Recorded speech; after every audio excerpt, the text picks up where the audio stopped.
لیکن اتنا خالی ایک عمومی طور سے کہہ سکتا ہوں کہ اگر ایک نمازی بلا وجہ آپ چھوڑ دیں گے نا، زندگی بھر کے سجدے بھی کفایت نہیں کریں گے. تو نماز کو مت چھوڑیے، فرض نماز کو خاص طور سے. بہرحال تو نماز کا انتظار کرنے میں جو بیٹھتا ہے نماز کا ہی ثواب پاتا ہے، اور ایک چیز جو بڑی پاتا ہے، فرشتوں کی دعائیں ملتی. چلیے آگے آپ بڑھتے ہیں. دوسرا وہ عمل جسے کرنے سے فرشتوں کی دعاؤں کے مستحق ہوتے، وہ کیا ہے معلوم آپ کو؟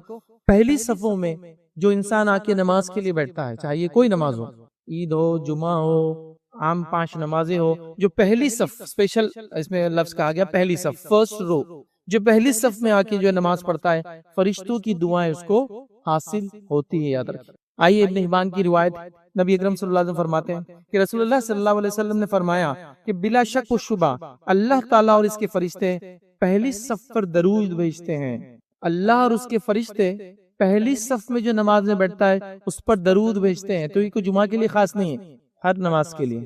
آپ جس نماز کے لیے مسجد آئے پہلی صف میں بیٹھنے کی کوشش. اب یہ بھی ہماری بدنصیبی بولیے، کم عقلی بولیے، علم کی کمی بھی بہرحال ہو سکتی ہے. آدمی آتا تو پہلے لیکن پیچھے بیٹھنا پسند کرتا ہے. عذر ہے، مجبوریاں ایک الگ چیز ہے. انتظامیہ میں کوئی بیٹھا ہے تو اس کو کام ہے تو اس کو باہر جانا پڑے گا، ایک الگ بات. لیکن اس کے بعد بھی ہم وہ کرتے ہیں. دیکھیے ہمارا حال یہ ہے کہ دعوت کی مجلسوں میں ہم پہلے دستر پر بیٹھنا چاہتے ہیں اور دین کی مجلسوں میں آخر میں بیٹھنا چاہتے ہیں. اگر سمجھ لیجیے آپ کو کہے کہ دعوت ہے آج آئیے، تو آپ بولیں گے رش تو زیادہ دکھ رہا، لڑ جھگڑ کے وسیلہ لگا کے، عام زبانے میں بولیں گے لگا لگا کے آگے جاؤں گا اور کھانا پہلے کھاؤں گا. تو دینی کھانے کی مجلسوں میں آگے جانا چاہتے ہیں، جبکہ اس کے فائدے اور فضائل کچھ بھی نہیں بتائے گا کہ بھائی کھانے میں تم پہلے آئیں گے تو فرشتے نازل ہوں گے، برکت زیادہ ہوں گی، کھانا زیادہ ملے گا، ایک ٹائم کھا تو 4 دن بھوک نہیں لگیں گی. کوئی فضیلت نہیں ہے اس کی، کچھ بھی نہیں ہے، اسپیشل نتھنگ. لیکن ہم اس میں آگے بیٹھنا چاہتے ہیں. اور جہاں دین کا فائدہ اور اجر ہے لا تعداد، وہاں آتے تو ہے جلدی کبھی کبھار، لیکن آگے بیٹھنا نہیں چاہتے ہیں. یہ کیا مزاج ہے نہیں معلوم، یہ کیوں بنا میں نہیں جانتا ہوں، اس کی وجہ میں ایکسپلین نہیں کر سکتا. لیکن ایک مزاج ہے کہ آتے تو لوگ جلدی ہے لیکن پہلی صف میں نہیں بیٹھنا چاہتے. شاید جانے کی جلدی، ٹھیک ہے، میں نے کہا مجبوریاں ہیں تو مجبوریوں کے لیے تو ہم بول رہے ہیں. مجبوری ہے کہ آپ کا پیشنٹ کہیں ہے، آپ آگے کارنر میں بیٹھتے جلدی سے نکلنا چاہتے، ٹھیک ہے نا، سمجھ میں آ رہا ہے. کوئی مجبوری نہیں ہے لیکن ایک مزاج ہے. آپ کو کیا لگتا ہے پہلی صف میں جو اتنا اجر مل رہا ہے یوں ہی دیا جا رہا ہے؟ ایسی ظاہر سی بات ہے، دل نہیں چاہتا ہے وہ کرنے کو، تبھی تو ریوارڈ اسپیشل دیے جا رہے ہیں. اور کس کا درود، کس کی دعا؟ حدیث میں الفاظ ہے اللہ تعالیٰ اور اس کے فرشتے درود دیتے ہیں. اور اللہ کے درود مانا اس کی مغفرت، اس کی رحمت، اور فرشتوں کے درود کا مانا ان کی دعائیں ہمارے لیے آتی ہیں. تو اللہ بھی دعا دے رہا ہے یا ہمارے لیے جو ہے درود دے رہا ہے، اور فرشتے بھی یہ کام کر رہے ہیں جو پہلی صف میں آ کر بیٹھتا ہے. تو کوشش کیجئے جب آپ مسجد جائے، چلی پہلی نہیں ملی، پہلی بھر گئی تھی، جتنا آگے ہو سکتا بغیر لوگوں کو تکلیف دیے، بغیر لوگوں کے کاندھوں پہ سے اگالے. ہاں لیکن اگر آگے کے لوگوں نے خالی جگہ چھوڑی ہے اور پیچھے والا پھر کاندھے اگال کر آتا ہے، پھر اس کو گناہ نہیں ہے، پھر وہ گناہگار نہیں ہوگا. گناہگار کب ہوگا؟ جب وہ خامخواہ لوگوں کو چیر کے جگہ نہیں دیے تو صف کے بیچ میں ہوتی ہے جگہ، کچھ لوگ آگے وہاں بڑھ جاتے ہیں، وہ جائز نہیں ہوگا. بلکہ اللہ کے رسول نے تو کہا اس کا جمعہ کا ثواب چلا جائے گا. لیکن اگر آپ خالی جگہ آگے چھوڑتے ہیں اور وہ پیچھے سے آتا ہے، حتیٰ کہ آپ نماز بھی پڑھے اور آپ کی نماز کے سامنے سے بھی آئے، وہ گناہگار نہیں ہوگا پھر، کیونکہ وہ پہلی صفوں کو پورا کرنے آ رہا ہے اور آپ نے اس کو مجبور کیا آگے آنے پر کہ پہلے آنے والے لوگ آگے نہیں بیٹھے. پہلی صف خاص طور سے یہ الفاظ ہے، پچھلی پہلی دوسری تیسری کے بھی ہے لیکن یہاں پہلی کیا آ رہا ہے. تو جو پہلی صف میں بیٹھتا ہے اللہ تعالیٰ کی بھی درود حاصل کرتا ہے. نبی اکرم صلی اللہ علیہ وسلم فرما رہے ہیں کہ فرشتوں کا درود بھی وہ شخص حاصل کرتا ہے. تو کوشش کیجئے جس مسجد جائے، جس نماز کے لیے جائے، اور جب بھی جائے سب سے آگے آگے بیٹھنے کی کوشش، سب سے پہلے آگے بیٹھنے کی کوشش. ٹھیک ہے، تو یہ بات ہم کو سمجھنا چاہیے. چلیے کچھ مسجدوں میں ایسا ہوتا ہے کہ وہ آگے بڑھ گئے تو نکلنے کو جگہ نہیں ہوتی، لیکن ہماری مسجد میں آگے سے نکلنے کی بھی جگہ ہم رکھتے ہیں. عام نمازوں میں سائڈ سے نکلنے کو بھی جگہ رکھتے ہیں، پھر بھی لوگ پیچھے بیٹھتے ہیں. آگے پہلے انتظار پیچھے چلتا ہے، پھر لوگ آگے آتے ہیں. تعجب کی بات، کئی ثواب میں سے یہ ثواب ہے، ویسے تو اور کئی ثواب ہے پہلی صف ہو گیا، ابھی وہ مقصد نہیں رکھنا، لیکن ابھی ہمارا صرف فرشتوں سے ریلیٹڈ ہے، اس لیے پہلی صف کے دیگر فضائل نہیں رکھ رہا ہوں، ورنہ لا تعداد فضائل پہلی صف کے. بہرحال تو پہلی صف میں آگے بیٹھیں گے، اللہ اور اس کے فرشتے درود بھیجیں گے آپ پر، یہ فائدہ ہے. اب آئیے، ٹھیک ہے، اسی طرح جو ہے ایک اور روایت کے الفاظ ہے بلا شک و شبہ اللہ تعالیٰ اور اس کے فرشتے اگلی صفوں پر درود بھیجتے. یاد رکھیں اسی معنی میں. اسی کے اندر جو بات آ رہی ہے اگلی صفوں میں، چونکہ اگلی صفوں سے مراد یہ پہلی کے علاوہ ہے. یاد رکھیں یہ سنن نسائی کی روایت ہے، تو اس کے اندر آ رہا ہے اگلی صفوں میں. تو اگلی سے مراد یہ کہ جو پہلے آئیں گا، پھر جو اس کے بعد آئیں گا، جو اس کے بعد آئیں گا، اور جو اس کے بعد آئیں گا. تو کوشش کرنا چاہے پہلے تو پہلی صف میں آئے، اور پہلی صف میں نہ ہو تو اگلی صفوں میں، مطلب جتنا آگے جگہ مل سکتی اتنے آگے. جیسا میں پہنچا 2 صفیں ہو گئی تھی تو میں تیسری میں آگے بیٹھوں، پیچھے نہیں. چوتھی میں باقی، چوتھی میں فل کروں گا، پھر پیچھے نہیں، پھر 5ویں فل کروں، پیچھے نہیں. سب سے پہلے صفوں کو فل کریں گے، اس کے بعد جیسا جیسا پیچھے ہوتے جائیں گے ویسا ویسا پیچھے جاتے جائیں گے. تو پہلی صف کی فضیلت آ گئی، اور اس کے بعد اگلی صفوں کی فضیلت بھی یہاں ہم کو پتہ چل گئی. آئیے تیسری بات جس کے نتیجے میں فرشتوں کی دعائیں ہم کو حاصل ہوتی ہے وہ کیا ہے، یاد رکھیے. وہ یہ ہے کہ صف میں ایک تو اگلی صف میں آنا، اور صف میں امام کے سیدھے ہاتھ کی طرف کھڑے ہونا. اس کے اسپیشل فضائل ہیں. فرنٹ روز میں آنا نماز کے لیے، اور امام کے رائٹ سائڈ کھڑے ہونا. اس مسجد میں یہ ہوگا رائٹ سائڈ، ٹھیک ہے، چونکہ امام کا رائٹ، امام جب کھڑا ہو جائے گا تو رخ بدل جائے گا اس کا ڈائریکشن. جب وہ قبلے طرف منہ کرتا ہے تو اس کا سیدھا یہ ہے، اس کا الٹا یہ ہے. تو جو شخص نماز کے لیے آتا ہے اور امام کے سیدھے طرف پہلے رو کو فل کرتا ہے، مطلب اس میں ادب بھی ہے کہ آپ کو پہلی صف فل کرنا ہے تو پہلے سیدھے طرف فل ہونا، پھر الٹے طرف ہونا. لیکن اب لوگوں کی مجبوری ہے کہ ہم شارٹ کٹ بھی نہیں، شارٹیسٹ کٹ دیکھنا چاہتے ہیں، کیونکہ اگر وہاں سے یہاں تک آؤں گا تو 20 قدم زیادہ ہو رہے ہیں، وہاں سے یہاں آؤں گا تو 5 قدم میں پہنچ جا رہا ہوں، تو 15 قدم زیادہ، انرجی زیادہ، کیلوریز جلتی ہے، اس میں پرابلمز ہوتے ہیں. تو پہلے ہم یہ فل کریں گے، پھر ہم یہ فل کریں گے، چونکہ راستہ لیفٹ سے شروع ہو رہا ہے نا مسجد میں، رائٹ میں آنا چاہیے پہلے، اور رائٹ کا اگلا پہلے پورا کرنا ہے. اس کا مطلب یہ نہیں کہ پوری آدھی فرسٹ رائٹ ہینڈ سے مسجد فل ہو جائیں گے، نہیں، وہ بات بھی ایکسپلین کرتا ہوں. پہلے حدیث رکھ دیتا ہوں آپ کے سامنے. نبی اکرم صلی اللہ علیہ وسلم فرماتے ہیں، ابو داؤد کی روایت، بلا شک اور شبہ اللہ تعالیٰ اور اس کے فرشتے صفوں کی دائیں جانب والوں پر درود بھیجتے ہیں، امام کے رائٹ ہینڈ سائڈ کر رہے کہ نماز پڑھنے والوں پر درود بھیجتے ہیں. اس کا کیا معنی ہے؟ صرف رائٹ ہینڈ سائڈ پورا فل کر دے، پہلی کا رائٹ، سیکنڈ کا رائٹ، تھرڈ کا رائٹ، نہیں. اس لیے کہ پہلی سب سے افضل ہوئی، اس میں امام کا رائٹ سائڈ سب سے افضل ہوا.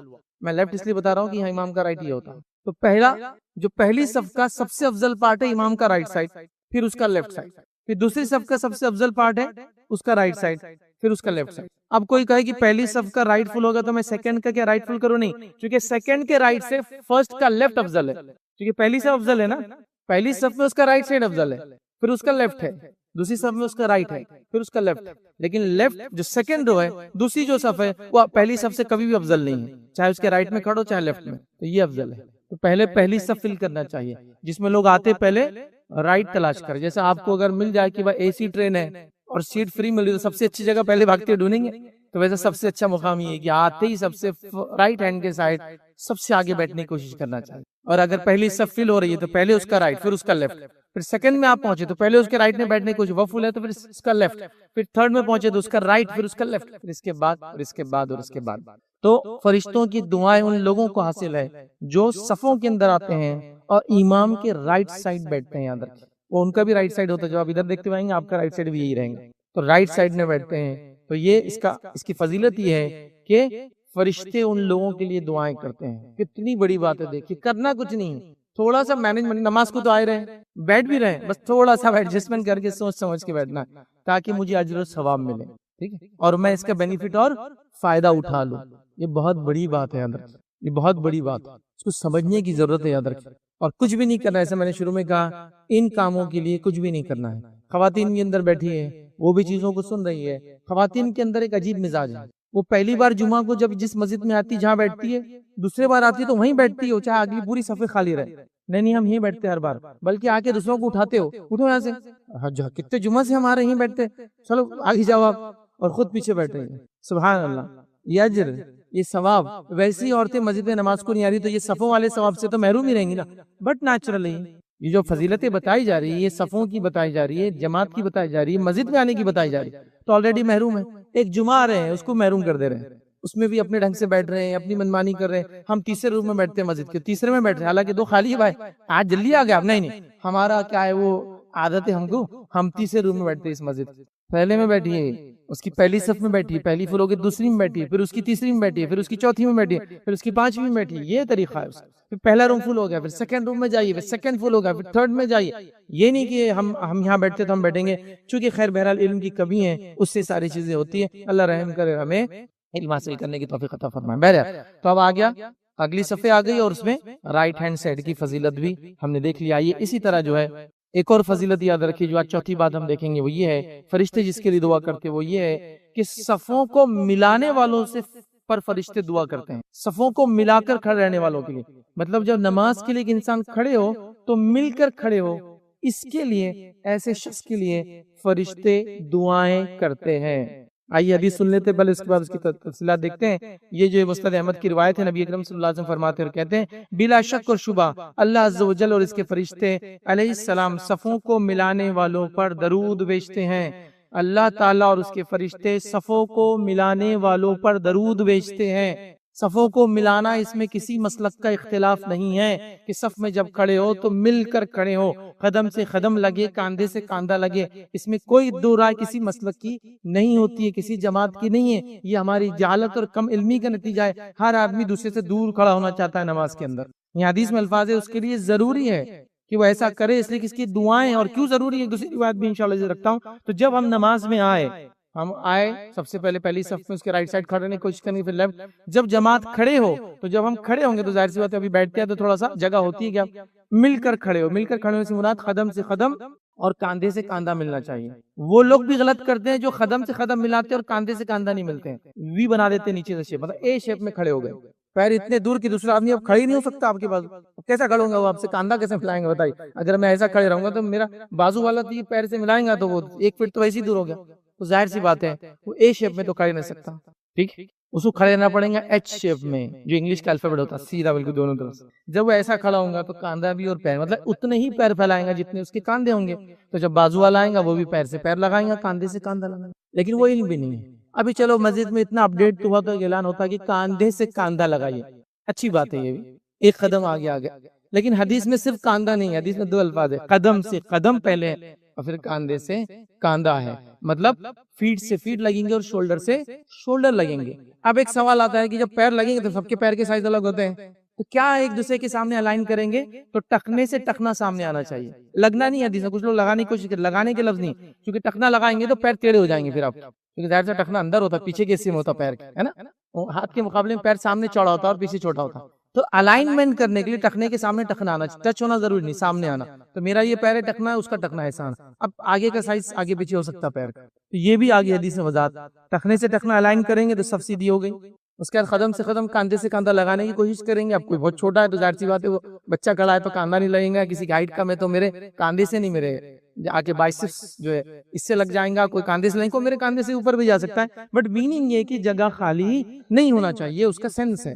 تو آج ہم لوگ اس میں بھی جو افراط و تفریط کے شکار ہے، ایک حصہ وہ ہے جو کچھ بھی نہیں کر رہا ہے، تھوڑا سر کو بازو، کوئی نزدیک آ رہا تو بازو کر دیتے، اور کچھ کا حال یہ کہ قدم سے قدم ہی ملا رہے، کاندھا مل نہیں رہا، کیونکہ قدم اتنے پھیلا دی کہ اب کاندھا ملنے کے چانس ہی باقی نہیں رہا آپ کا۔ تو بہرحال ہم کو سمجھنا چاہیے، اور اللہ کے رسول صلی اللہ علیہ وسلم اس کے لیے کتنی محنت کرتے ہیں۔ آئیے ابن خزیمہ کی روایت آپ کے سامنے رکھتا ہوں، ایک صحابی رسول فرماتے اور کہتے ہیں، برا بن عازب رضی اللہ عنہ فرماتے اور کہتے ہیں کہ رسول اللہ صلی اللہ علیہ وسلم کی جو کی ایک جانب سے، مطلب رسول اللہ صلی اللہ علیہ وسلم صف کی ایک جانب شروع کرتے اور دوسری تک تشریف لے جاتے، جب لوگ صف میں کھڑے ہو جاتے، آپ امام رہتے تو آپ سیدھے نماز نہیں پڑھاتے، آپ صف کے ایک کارنر میں جاتے اور وہاں سے نکل کے دوسرے کارنر تک جاتے، اور ہر انسان کا سینہ، دیکھیے حدیث کے الفاظ کیا ہیں، تشریف لے جاتے ہیں اور ہمارے کاندھوں اور سینوں کو چھوتے اور ان کو سیدھا کرتے، کاندھوں اور سینوں کو چھوتے، مطلب چستی بھی آگے نکلنا چاہیے نماز میں۔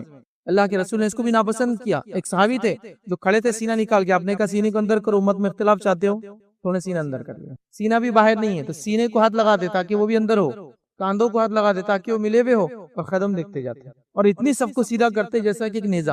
لیکن تیر اور نیزوں کو بہت سیدھا رکھنا پڑتا ہے، جب سیدھے ہوتے ہیں تو جب پھینکا جاتا ہے تو اپنے ٹارگیٹ کو اچیو کرتے، ورنہ تھوڑے بھی ٹیڑھے ہو جائے تو ڈائیورٹ ہو جاتے پھر اپنے ٹارگیٹ سے، اس لیے ان کو سیدھا رکھا جاتا ہے، اتنا سیدھا کرتے، تو آپ گھومتے ادھر سے ادھر، مطلب ابتدائی زمانہ جب صحابہ نئے تھے، بعد کے دور میں تو ان کو عادت تھی وہ سب بنانا شروع کر، لیکن آپ جاتے تھے ادھر سے لے کے ادھر تک، اور صفے قدم سے قدم، سینے سے کاندھا لگا ہوا ہے کیا، سینہ آگے پیچھے تو نہیں، صفوں کو سیدھا کرتے ہیں۔ آج ہمارا معاملہ یہ ہے کہ ہم ان سے دور رہنا چاہتے ہیں، اور حدیث میں کیا فرمایا آپ نے سنی آگے، آپ نے فرمایا کہا جب آپ ایسا کرتے ہیں صفوں میں، اور یہ کہتے ہیں اختلاف نہ کرو، مطلب صفوں میں کھڑے ہونے میں ایسی گڑبڑ مت کیا کرو، اختلاف نہ کرو، ٹھیک ہے، تمہارے دلوں میں باہمی اختلاف پیدا کر دیا جائے گا، اختلاف مت کرو صفوں میں کھڑے ہونے میں ایسا، ورنہ اللہ تمہارے دلوں میں اختلاف پیدا کر دے گا۔ صفوں کا سیدھا رہنا اتنا ضروری ہے، یہ معمولی بات نہیں۔ ایک روایت نے فرمایا صفوں میں خالی جگہ مت چھوڑو، میں نے شیطان کو بکری کی بچے کی شکل میں تمہارے بیچ میں آتے ہوئے دیکھا ہے، صفوں کے بیچ میں خالی جگہ مت چھوڑو، میں میرے سے چپکو مت، بازو کر رہا ہوں، آپ فرما رہے میں نے شیطان کو بکری کے بچے کی شکل میں دونوں پیروں کے بیچ میں آتے دیکھا دو لوگوں کے، اور کون سا بکری کا بچہ آ سکتا ہے شیطان کی طرف سے معلوم آپ کو؟ بڑے اور چھوٹے کا ڈفرنس، مالدار اور غریب کا ڈفرنس ہو رہا ہے نا؟ جب بھائی میں آپ میرے چپک کے مت کھڑ رہی ہے ایسا، میرے کپڑے بھی استری کر کے آیا میں نے، پوری نماز میں اس کو اوکریس نہیں آنا چاہیے، سمجھ رہے آپ؟ شیطان آ رہا ہے آپ کے اندر، اونچ اور نیچ کا، ہائی اسٹیٹس اور لو اسٹیٹس کا، میں بازو چھپک کے نہیں کھڑ سکتا آپ سے، سمجھ رہا؟ شیطان کئی طریقے کے صفوں میں آ کے ایسے اختلاف ڈال سکتا ہے، تو آپ فرما رہے گیپ مت چھوڑو، میں بکری کے شکل میں۔ اب لوگوں کو کیا ہوتا ہے معلوم؟ ان کو جب قرآن و سنت بتایا تو وہ منطق لڑاتے ہیں، ایسا نہیں کرنا چاہیے، لیکن اب جہالت کے نتیجے میں ہوتا ہے۔ منطق کیا لڑاتے ہیں؟ جب دو پیر کھولتے بیچ میں بھی تو آ سکتا ہے اس کا، مطلب لاجک دیکھیے، سلام ایسی لاجک پر جہاں نہیں ہونا ہوا لگایا جا رہا ہے۔ بھائی دنیا میں لگا، بزنس میں لگا ایسا لاجک، بزنس مال کیسا بکنا ہو کیسا، دین میں لگا رہا ہے لاجک۔ یہ غائب کی بات ہے کہ وہ ایک انسان کے دو پیروں کے بیچ میں نہیں آتا ہے، لیکن دو انسانوں کے پیر نہ لگے تو آتا ہے، یہ غائب کی بات ہے۔ یہ میں نہیں جانتا ہوں کیسے آتا ہے، شکل بتا گی بکری کے بچے کی شکل میں، اور شیطان جہاں بھی آتا ہے فتنے کے علاوہ کچھ نہیں بچا سکتا، یہ بات پتہ ہے، یہ بات طے ہوگی۔ لیکن انہی منطق لڑانے والوں کو اگر میں جواب دوں اپنی منطقی دماغ کے اعتبار سے، تو جس شیطان نے آدم کے سامنے سجدہ نہیں کیا وہ اس کی شرمگاہ کے نیچے نہیں جائیں گا، جس شیطان نے آدم کے سامنے سر نہیں جھکا اس کو حکم ہوا تھا وہ اس کی شرمگاہ کے نیچے نہیں جائیں گا، چھوٹا محسوس کریں گا پھر وہ، سمجھ رہا؟ خیر وہ منطقی باتیں چھوڑ دے میری اس منطق کو، لیکن اصل چیز یہ کہ ہمارے نبی نے فرما دیا قلموں کی بات کہ وہ جب دو لوگ نہیں ملتے ہیں تو شیطان آ جاتا ہے۔ اب بہت سارے لوگ جب صفے بناتے ہیں، بھائی صفے ملانا اتنا کیا ضروری ہے، آپ اتنا کمپلسری کو چپک جاتے ہیں، یہ چپکنے کے چکر میں یہ ہوتا، میرے کو پسند نہیں آتا کوئی چپکے، میرے کو بے چینی ہوتی کنٹینیوسلی اگر کوئی میرے پیر سے پیر لگائے تو، فلاں کرے تو، یہ کرے تو، بڑی عجیب و غریب چیزیں ہم نے ایجاد کر لی چونکہ ہم کو اس کی عادت نہیں رہی ایسا کرنے کی، نتیجتاً یہ سب ہو گیا تھا ایکسٹراڈنری، جس کو کہتے ہیں ہیلتھ ہائیجین کے نام پر، لوگوں سے دوری کے نام پر، مختلف وجوہات۔ نماز کے معاملے میں یہ سب کوئی بہانہ نہیں چلیں گا، جب بھی آئیں گے مسجد میں، جب بھی سب بنیں گی، قدم سے قدم لگ کے ہی ہم لوگ کھڑے ہوں گے، کاندھے سے کاندھا ہمارا لگیں گا، صفیں ایسی بنیں گی، ایک دوسرے کو سب دیکھتے جائے تو کام ہو جاتا ہے۔ ایک روایت میں اللہ کے رسول صلی اللہ علیہ وسلم یہ فرماتے ہیں، جو شخص پہلی صف کو سیدھی کرتا ہے اللہ اور اس کے فرشتے اس کے لیے دعا کرتے ہیں، مطلب درود بھیجتے ہیں۔ کیوں کہا پہلی صف؟ چونکہ پہلی صف کو دیکھ کے پھر اگلی صف فالو کریں گے، اگلی صف کو دیکھ کے اس کی بعد والی فالو کریں گے، ایک سسٹم بن جائیں گے نا پھر کہ سب دیکھو یار وہ انہوں نے کتنا کیا، ہم بھی کریں گے، تو اگلی صف کو سیدھا کرنے والے کو یا پہلی صف کو سیدھا کرنے والے کو دعا ملیں گی، مطلب پیچھے بھی لوگ جو ان کو فالو کریں گے سب دعا کے مستحق ہوں گے، اور چونکہ لوگ اگلی صف کو فالو کریں گے۔ دیکھیے آپ ایک جگہ کہیں مسجد میں صف بن رہی ہے، آگے دو لوگ کھڑے ہوئے پھر گیپ، تین لوگ کھڑے ہوئے پھر گیپ، اور اتنا گیپ ہوتا ہے کبھی کہ آپ دو لوگوں کو سرکائے تو آپ کھڑے ہو سکتے بیچ میں جا کر، اتنا گیپ ہوتا ہے، تو پیچھے والے بھی کیا کرتے ہیں ویسی صفیں بناتے ہیں، پھر لینینسی برتتے ہیں، صفوں میں نہیں ہوتا، لیکن اگلی صفحہ جب سیدھی ہوتی ہے تو پیچھے والے چلو سیدھے ہو جاؤ، پھر اس کے پیچھے والے تارے اگلے والے بہت سیدھا کرے تو ہم بھی سیدھا کرتے ہیں، پھر اس کے پیچھے والے، اور پھر ایک سسٹم بن جاتا ہے۔ تو بہت سارے لوگوں کا سوال ہوتا ہے بھائی عام مسجدوں میں ایسا نہیں کرتے، آپ اس مسجد میں اور وہ مسجد جہاں جو ہے سلفی مسجدیں ہوتی ہے وہاں لوگ اتنا کیوں صف پہ امپورٹنس دیتے ہیں؟ اس کا امپورٹنس ایکچولی شریعت میں ہے تو دینا پڑیں گا نا، دل سے تو میں امپورٹنس نہیں جگا سکتا، جو شریعت نہیں دی، جیسا والدین کی اہمیت شریعت نہیں بتائی نا، میں کیسا وہ کروں، وہ بتائی گئی تو بولنا ہی پڑے گا، اس کی اہمیت ہے۔ منمانی اگر میں کوئی فضیلت بتاؤں تو پھر آپ مجھے پکڑیں کہ بھائی یہ تو منمانی ہے کہ تو نے ماموں کی فضیلت بتا دی، چچا کی بتا دی، پھوپا کی بتا دی، خالہ کی، یہ خالو کی، خالہ کی تو ہے، یہ کہاں سے آئی؟ تو یہ تو ہے نہیں، میں نے رشتہ داروں کی فضیلت ہے، بھائی ویسا بولو، اب عام بات ہے، آپ اسپیسیفک کیسے کریں، لیکن جب والدین کا لفظ ہے کہ ماں کے قدموں کے نیچے جنت ہے، باپ جنت کا بیچ کا دروازہ ہے، تو یہ تو مجھے بولنا ہی پڑیں گی، اہمیت دینا ہی پڑیں گی، سب کچھ کرنا ہی پڑے گا، تو یہ شریعت ہے یاد رکھیں، اس میں کوئی جماعت، کوئی مسلک کا کوئی اختلاف نہیں ہے، صرف اور صرف ہماری جہالت کے نتیجے میں ہم ایسی صفیں بناتے ہیں جیسی آج بنا رہے ہیں، اور ہمارے دلوں میں اختلاف اس کی وجہ سے آ چکا ہے۔ کیا فرمایا اللہ کے رسول نے کہ صفوں کو سیدھا کرو ورنہ تمہارے دلوں میں اختلاف آ جائیں گے، اور آ چکا ہے، دل ٹیڑے ہو چکے ہیں، اختلاف آ چکا ہے ہمارے، تو اب ہمیں صف جب بھی بنانا ہے، یہ الگ بات ہے آپ صف بنانے کے لیے کسی سے قریب ہو، وہ ناراض ہو اور پسند نہ کرے تو ٹھیک ہے، پھر کیا کریں گے، پھر تو آپ کو ہٹ جانا پڑے گا، لیکن بزید ہے لوگ، عجیب و غریب معاملہ ہے لوگوں کا، اور لوگ سمجھنے کے لیے اس چیز کو تیار نہیں۔ ایک مرتبہ ایک مسجد میں جانا ہوا، ایک عادت ہے میں بھی کھڑا ہوتا ہوں کسی کے ساتھ تو پہلی بار تو قدم سے قدم لگا دیتے ہیں، پھر وہ صاحب ہٹنا چاہے تو ہٹ جائے، ان کا مسئلہ ہے، پھر کیونکہ لوگ ناپسند کرتے ہیں ہمارے پاس علم نہیں ہونے کی وجہ سے جہالت، تو وہ صاحب ہٹ گئے، ہٹنے کے بعد نماز ختم ہوتے ہی انہوں نے تیز آواز میں بات کی، اب تیز آواز میں مسجد میں کوئی بات کریں گے سب سنتے ہیں، ٹھیک ہے، ہمارے مسلک میں یہ طریقہ نہیں نماز میں کھڑے رہنے کا، اب بہرحال جس مسجد میں وہ تھے میں بھی جہاں تھا، ہماری زندگی اس مسجد میں گزری ہے، تو اب لوگ تو سمجھ گئے کہ یار بیچارہ پھنس گیا یہ آدمی، میں نے کہا ٹھیک ہے باہر ملاقات کرتے ہیں، مسجد ہے نا، پھر جب مسجد سے باہر نکلے تو دارالفتہ تھا بازو میں نے کہا آئیے بیٹھیں گے مفتی صاحب اندر.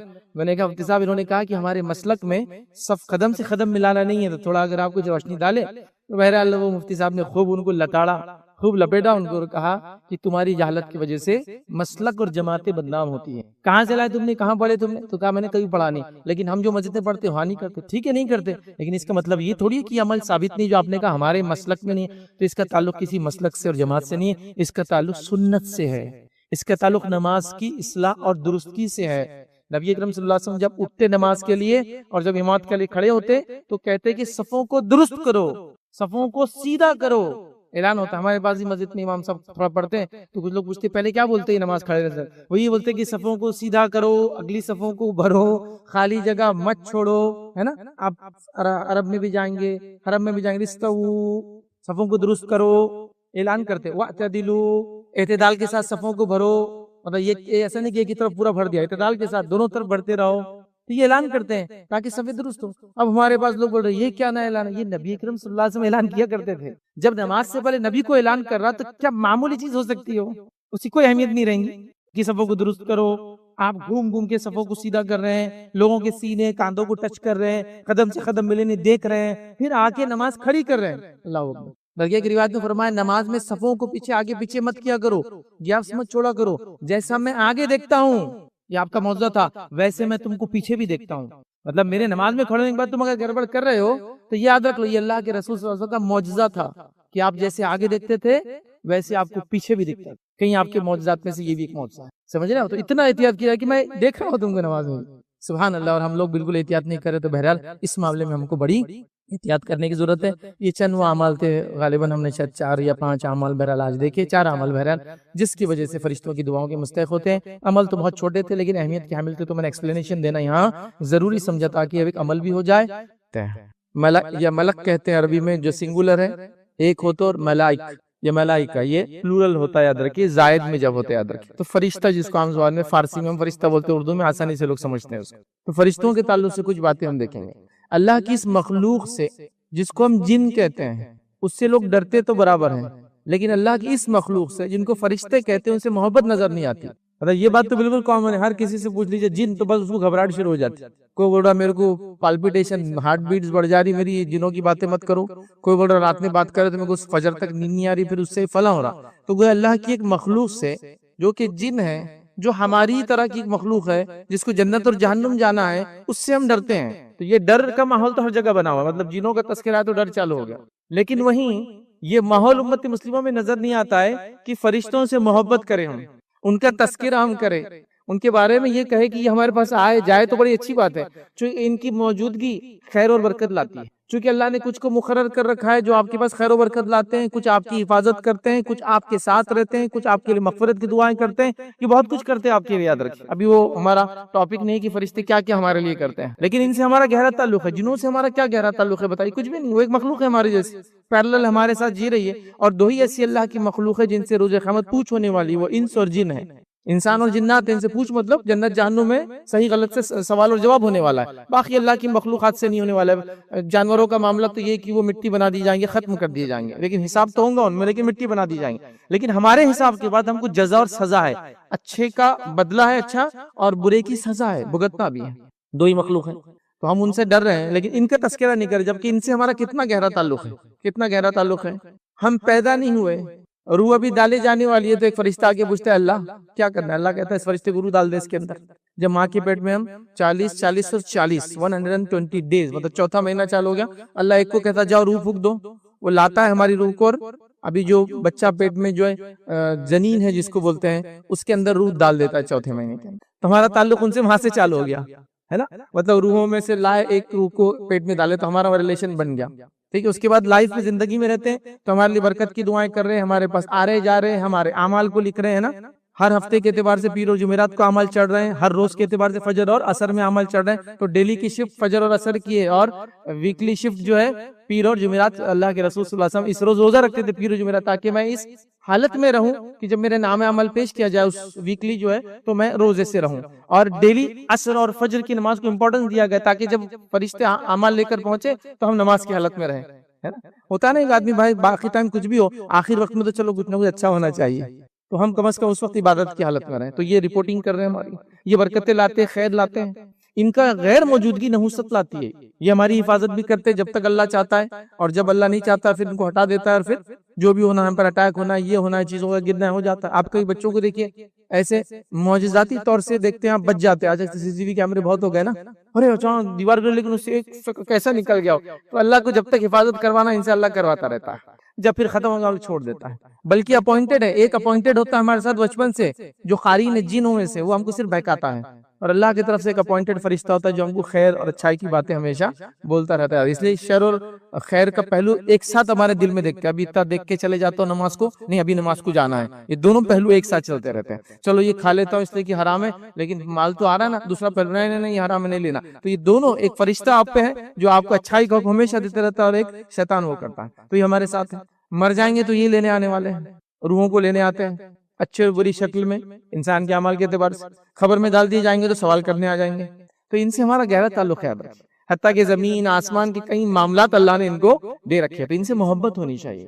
ہم نے فکر مند ہونا چاہیے کہیں ہمارے گھروں سے دور نہ ہو جائے, ہمارے معاملات سے دور نہ ہو جائے, کیونکہ یہ جہاں موجود ہوتے ہیں وہ اللہ کے حکم سے ہوتے ہیں, اور جب موجود ہوتے ہیں تو خیر لے کر آتے ہیں, اور جب چلے جاتے ہیں تو پھر شیاطین آ جاتے ہیں اور شر ہو جاتا ہے. پھر ہم بولتے ہیں نحوست آ گئی, برکت ختم ہو گئی, پیسہ پہلے اتنا کماتے تھے اتنا پڑتا تھا اب نہیں پڑتا ہے, فلاں ہے.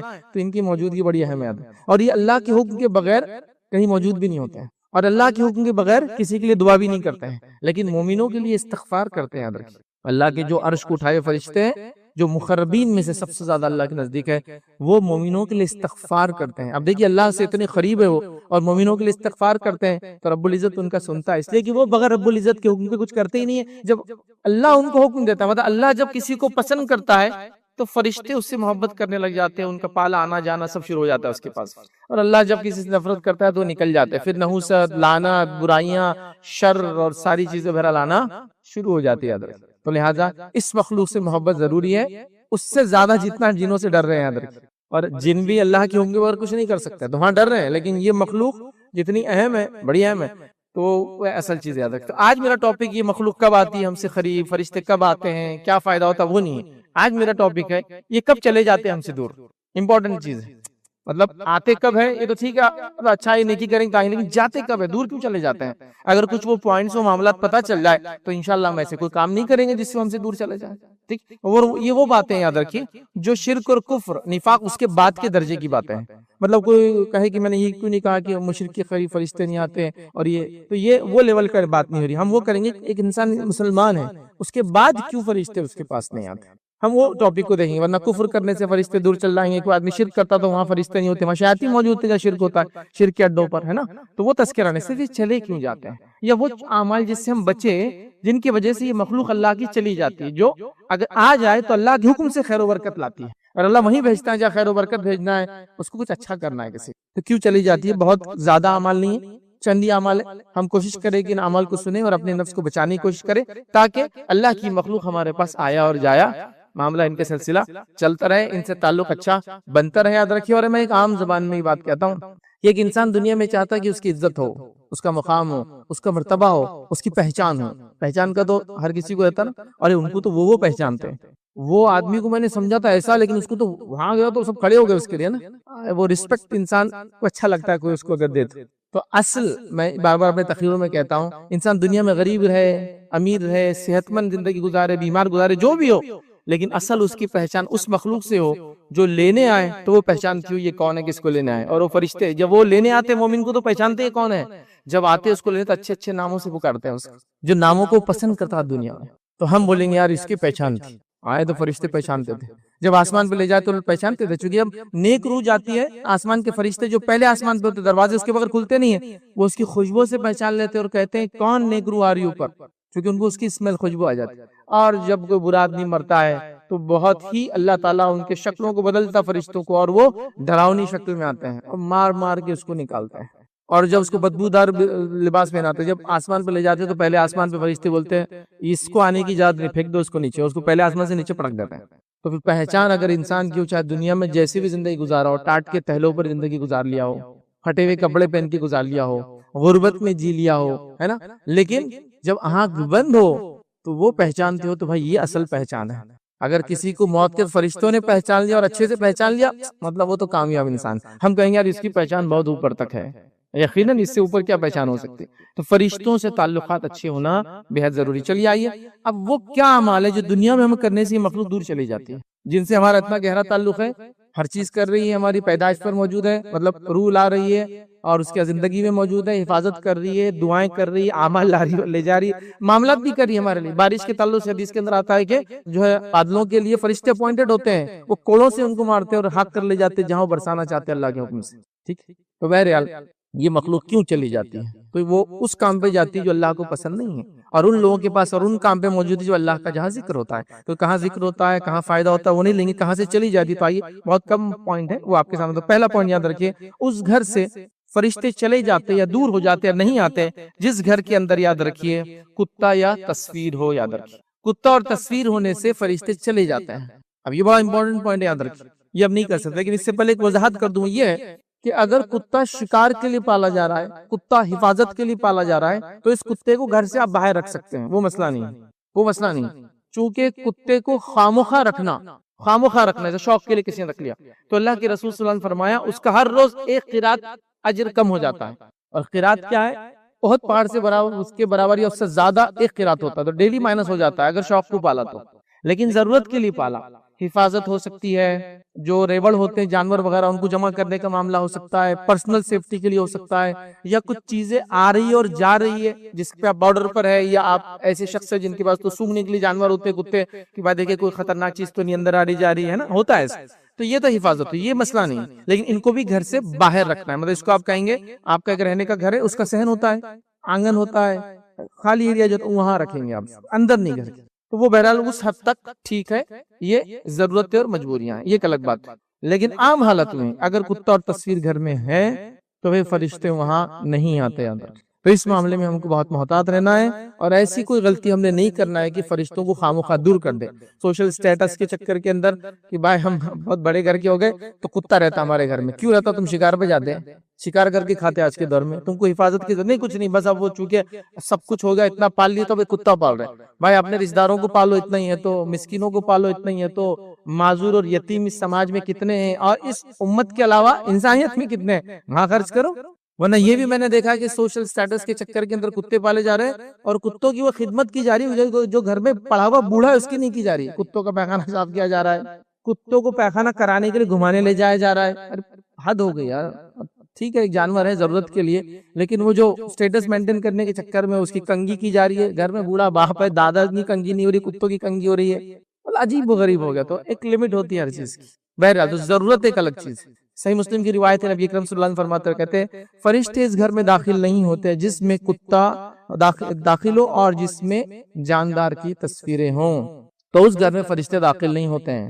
تو لہٰذا خامخواہ ہم کو کتے نہیں پالنا ہے, اور تصاویر کو ہم کو نہیں لٹکانا ہے. یاد رکھیں تصویروں کا معاملہ بھی آج کل بہت کامن ہوتا چلا جا رہا ہے. پہلے زمانے میں بھی تھا, آج بھی نظر آ رہا ہے کہ یادگار کے لیے والدین کی تصویر, یادگار کے لیے گھر کے بڑوں کی تصویر, یادگار کے لیے کے علاوہ برکت کے لیے فلاں پیر صاحب فقیر صاحب کی تصویر دیکھیں ہوں گے نا آپ نے. تو یہ تصاویر رکھنے سے فرشتے نہیں آتے. یاد رکھیں تو یہ نہیں آتے. نبی اکرم صلی اللہ علیہ وسلم ایک بار مرتبہ گھر میں گئے, اور روایت میں آتا ہے کہ جبرائیل علیہ السلام اس گھر میں نہیں آئے. تو آپ نے کہا کہ جبرائیل, اور جب آئے تو دروازے کے باہر سے آواز دی. جب نبی کریم صلی اللہ علیہ وسلم باہر گئے اور پوچھا آپ اندر کیوں نہیں آ رہے, جب پہلے تو اندر آتے تھے, تو کہا آپ کے جو چارپائی تھی گھر میں اس کے نیچے کتے کا بچہ چلا جاتا, چھوٹا تھا شاید, تو آواز وغیرہ نہیں کیا, یہ معلوم نہیں ہوا. جب اس کو گھر سے نکالا گیا تو تب جو ہے فرشتے مطلب جبرائیل علیہ السلام گھر میں آئے. تو فرشتے نہیں آتے. تو کیا ہم رحمت برکت مغفرت کا جو سامان جمع کرتی مخلوق اس کو دور کرنا چاہتے اپنے گھروں سے؟ نہیں. تو کتوں کو اور تصویروں کو بلا وجہ نہیں. کچھ جگہ وجوہات ہو سکتی, کچھ جگہ مجبوریاں ہو سکتی, کہ الگ بات ہے, وہ آپ ڈسکس کر سکتے ہیں آپ کے علاقے کے جو مفتیان علماء سے. لیکن عام حالت میں تو یہ کوئی چیز نہیں ہوگی. یاد رکھیں, ورنہ پھر یہ مخلوق فرشتے جن کو کہتے ہیں گھروں میں داخل نہیں ہوں گے, اور ان کے نہیں داخل ہونے سے پھر نحوست, برائی, رحمت کے خلاف زحمت کا معاملہ اور لعنتوں تک بات جا سکتی ہے. مطلب ہم خیر سے محروم ہو سکتے ہیں. تو لہٰذا اس معاملے میں محتاط رہے, یہ دو کام ہم نہ کریں. اور کتے کے الفاظ بار بار دیگر روایتوں میں بھی اس کے بعد آتے رہیں گے, یاد رکھیں. ٹھیک ہے, تو ہم نے یہ دیکھ لیا یہ دو کام ہم کو نہیں کرنا ہے, ورنہ فرشتے دور چلے جاتے ہیں, نزدیک نہیں آتے. یاد رکھیں. اسی طرح ایک روایت کے اندر ہے, نبی کرم صلی اللہ علیہ وسلم سے مسلم کی روایت ہے, آپ نے فرمایا کہ رسول اللہ صلی اللہ علیہ وسلم سفر سے تشریف لائے، اور یہ روایت مائی عائشہ کر رہی ہے کہ اللہ کے رسول صلی اللہ علیہ وسلم سفر سے تشریف لائے اور میں نے اپنے دروازے پر ایک جو ہے نقشی والا پردہ لٹکا رکھا تھا جس پر گھوڑوں کی تصویر تھی، پردہ لٹکا رکھا تھا جس پر گھوڑے بنے ہوئے تھے، اور ایک روایت میں کہ وہ گھوڑوں کو پر بھی تھے، مطلب یونیکارن سمجھو، ایسا کچھ تو بنا ہوا، ہم امیجنری کریچر ہے وہ، کوئی حقیقت میں نہیں ہوتا، تو وہ بنے تھے۔ آپ نے حکم دیا تو میں نے اس کو پھاڑ ڈالا۔ اس سے ایک پتہ چلا ایسے پردے ہونا نہیں چاہیے، اس پہ جانداروں کی تصویریں ہوں، چاہے وہ چرند ہو چاہے پرند ہو، مطلب جس کو کہیں گے اڑنے والے پرندے ہو یا پھر چرنے والے جانور ہو، یاد رکھیں اگر ہے تو اس کو مٹا دے، مسخ کر دے۔ اور یہاں اللہ کے رسول نے تو ناپسند کیا تو وہاں عائشہ نے اس کو پھاڑ ہی دیا سیدھا۔ اب پھاڑ نہیں سکتے، قیمت زیادہ تھی، تو چہروں کو مسخ کر دے، مٹا دے کہ پھر نظر نہ آئے کہ اس کے پیچھے کیا تھا۔ لیکن یہاں ایک بات بتا دو، چہروں کی جب بات ہو رہی ہے، تصویر جو ہوتا ہے یاد رکھیے اس کے لیے کچھ کنڈیشن سے کسی چیز کو تصویر ہونے کے لیے، ورنہ لوگ پوچھتے ہیں کبھی کرو شرٹس پہ چھوٹے چھوٹے لوگو ہوتے ہیں، اور اس پہ کبھی اونٹ، کبھی مگرمچھ، کبھی مطلب الو، کبھی چیل، کچھ نہ کچھ ہوتے ہیں۔ تو دیکھیں تصویر کے لیے جو کنڈیشن ہے وہ یہ ہے کہ کسی بھی چیز کی صورت کے لیے جو کنڈیشن، تصویر صورت سے لفظ آتا، سورہ کہتے ہیں عربی کے اندر، تصویر اسی سے لفظ آتا ہے، صورت ہونا کمپلسری۔ کوئی جسم کسی کا اگر کسی جگہ ہو تو تصویر میں نہیں آتا ہے، تصویر کے لیے چہرہ ہونا کمپلسری ہے، صورت ہونا کمپلسری، اور صورت 3 چیزوں سے مکمل ہوتی ہے، ان میں سے ایک چیز بھی نکل جائے تو اس کو تصویر نہیں کہتے ہیں۔ پھر وہ ہوتا ہے آنکھ، ناک اور کان کا موجود ہونا۔ تو وہ چھوٹے چھوٹے لوگوں میں تو کچھ بھی نہیں دکھتا، نہ آنکھ دکھتی، نہ کان دکھتی، نہ ناک دکھتی۔ اسی لیے آپ دیکھیں گے عربی جو عرب علاقوں کے اندر بہت ساری ٹیکسٹ بک بھی ہوتی ہے بچوں کی، تو بغیر آنکھ کی چھاپتے ہیں، مطلب انسان ہے، بتانا ہے کوئی ڈائیگرام تو آنکھ مٹا دیتے ہیں اس کی، چونکہ آنکھ غائب ہوگی تو تصویر نہیں بچا، آنکھ، ناک اور کان ہونے سے تصویر بن جاتی ہے۔ تو کسی تصویر کے اندر آنکھ، ناک، کان دکھ رہا ہے تو نہیں ہوں گی۔ اسی لیے آپ دیکھیں بہت سارے لوگ کارٹونز بھی بناتے ہیں جو مسلمان ملکوں وغیرہ میں، تو آپ دیکھیں آنکھ نہیں ہوتی کارٹون کی، خالی ایسا کچھ تو بھی آتے جاتے رہتا آنکھ کے پاس، یا کان نکال دیتے، ناک نکال دیتے اس کی، تو اس سے صورت نہیں رہتی پھر باقی۔ تو یہ رولنگ ہے اس کی، یاد رکھیں۔ تو صورت، تصویر کب ہوتی ہے؟ ورنہ چھوٹی چھوٹی چیزوں کو بھی لوگ پھر پھاڑنا شروع کر دیتے ہیں، لوگ اس کو نکالا، اس کی ضرورت نہیں ہے، اس میں تو دکھتا بھی نہیں ہے، وہ اتنا بڑا بھی ہو تو نہیں دکھتا ہے، چونکہ اس کے اندر خالی آؤٹ لائن ہوتا ہے، وہ تصویر، صورت تو ہوتی نہیں جانور کی بھی اس میں، ٹھیک ہے؟ تو لہٰذا اس چیز کو ہم سمجھیں۔ تو جہاں تصویریں ہوں اور جہاں کتا ہو، یاد رکھیں وہاں نہیں آتے، اور تصویروں کے تعلق سے، صورت کے تعلق سے بات دیکھیے، اور کتوں کے تعلق سے ڈیٹیل میں دیکھیے۔ اسی طرح اللہ کے رسول صلی اللہ علیہ وسلم فرماتے اور کہتے ہیں، یہ صحیح مسلم کی روایت ہے، آپ نے فرمایا اور کہا کہ فرشتے ان مسافروں کے ساتھ نہیں رہتے جن کے ساتھ جو گھنٹہ رہتا ہے اور جن کے ساتھ سفر میں کتا رہتا ہے۔ تو مطلب کوئی آدمی سفر کر رہا ہے اور گھنٹہ لے کر چل رہا ہے، گھنٹے سے مراد کوئی ایسی چیز جس کو آپ جانتے ہیں نا، وہ گول اوپر سے کوئی کور ہوتا، اندر کوئی چیز ہوتی جو لگ کر بچتی ہے، جیسے کہ اس کی مثال لینا ہے تو عیسائی جو اپنی عبادت کے لیے چرچز کے باہر لگاتے ہیں، دیکھا آپ نے، بڑا گھنٹہ ہوتا ہے اور اس کو کوئی ایسا کھینچتا ہے تو اس سے ان کے عبادت کا وقت ہوتا ہے تو اس کو بجایا جاتا ہے۔ اور عیسائی عبادت کو بلانے کے لیے وہ گھنٹہ بجاتے ہیں، اور یہودی جو ہے عبادت کو بلانے کے لیے ایک جانور کا سینگ ہوتا ہے، تھوڑا سا گھما پیچیدہ ہوتا ہے، اس کو پھونکتے ہیں۔ یاد رکھیں جب نبی اکرم صلی اللہ علیہ وسلم نے سوچا جب نماز فرض ہوئی تو کیسے بلایا جائے، مشورہ لیا گیا صحابہ سے کہ کیسے بلایا جائے، تو کسی نے کہا ہم گھنٹہ بجائیں گے جیسا عیسائی، تو آپ نے کہا تو عیسائیت کی مشابہت ہو جائے، کسی نے کہا ہم مسور پھونکیں گے وہ جیسا جیوز کرتے ہیں، تو کہا وہ بھی ٹھیک نہیں، مشابہت ہے، تو کہا ٹھیک ہے طے کرتے ہیں۔ اس کے بعد ایک صحابی سوئے، جا کر سو کر انہوں نے خواب میں یہ الفاظ سنے جو اذان ہم دیتے ہیں، پھر وہ اذان کے الفاظ سنے اور آ کر اللہ کے رسول صلی اللہ علیہ وسلم، میں نے خواب میں دیکھا، آپ نے کہا بڑے اچھے الفاظ ہیں، یہ اذان کے الفاظ ہوں گے، یہی اذان کے الفاظ ہوں گے، یاد رکھیں۔ اور اذان جو ہوتی ہے، چونکہ ایک مسئلہ نکل گیا تو مختصر بتا رہا ہوں، اذان جو ہوتی ہے یاد رکھیے وہ 2 قسم سے دی جاتی ہے، ہمارے پاس ایک ہی قسم سے دی جاتی ہے، اور بہرحال کوئی مسئلہ نہیں، وہ ریگولر ہے اور ایک دم کامن ہے، اس میں ہوتا ہے اللہ اکبر، اللہ اکبر، اللہ اکبر، اللہ اکبر، یہ ہم 4 بار پڑھتے ہیں۔ لیکن اذان کی دوسری قسم ہے، یہ سارے الفاظ کو اس سے ڈبل پڑھتے ہیں، مطلب 4 کو 8 بار پڑھتے ہیں، 2 کو 4 بار پڑھتے ہیں، ٹھیک ہے؟ جیسے اللہ اکبر، اللہ اکبر، اللہ اکبر، اللہ اکبر، اللہ اکبر، اللہ اکبر، اللہ اکبر، اللہ اکبر، اشہد ان لا الہ الا اللہ، اشہد ان لا الہ الا اللہ، اشہد ان لا، ایسا ہوتا ہے تیز، اور دوسرا والا ہلو، تیز، دوسرا ہلو، تو اس میں ڈبل ہو جاتے ہیں۔ تو جو دوہری اذان ہوتی ہے اس کی اقامت دوہری دی جاتی ہے، مطلب اذان کا آدھا اقامت ہوتی ہے، تو ہمارے پاس اذان اکھیری ہوتی ہے، اقامت دوہری ہوتی ہے۔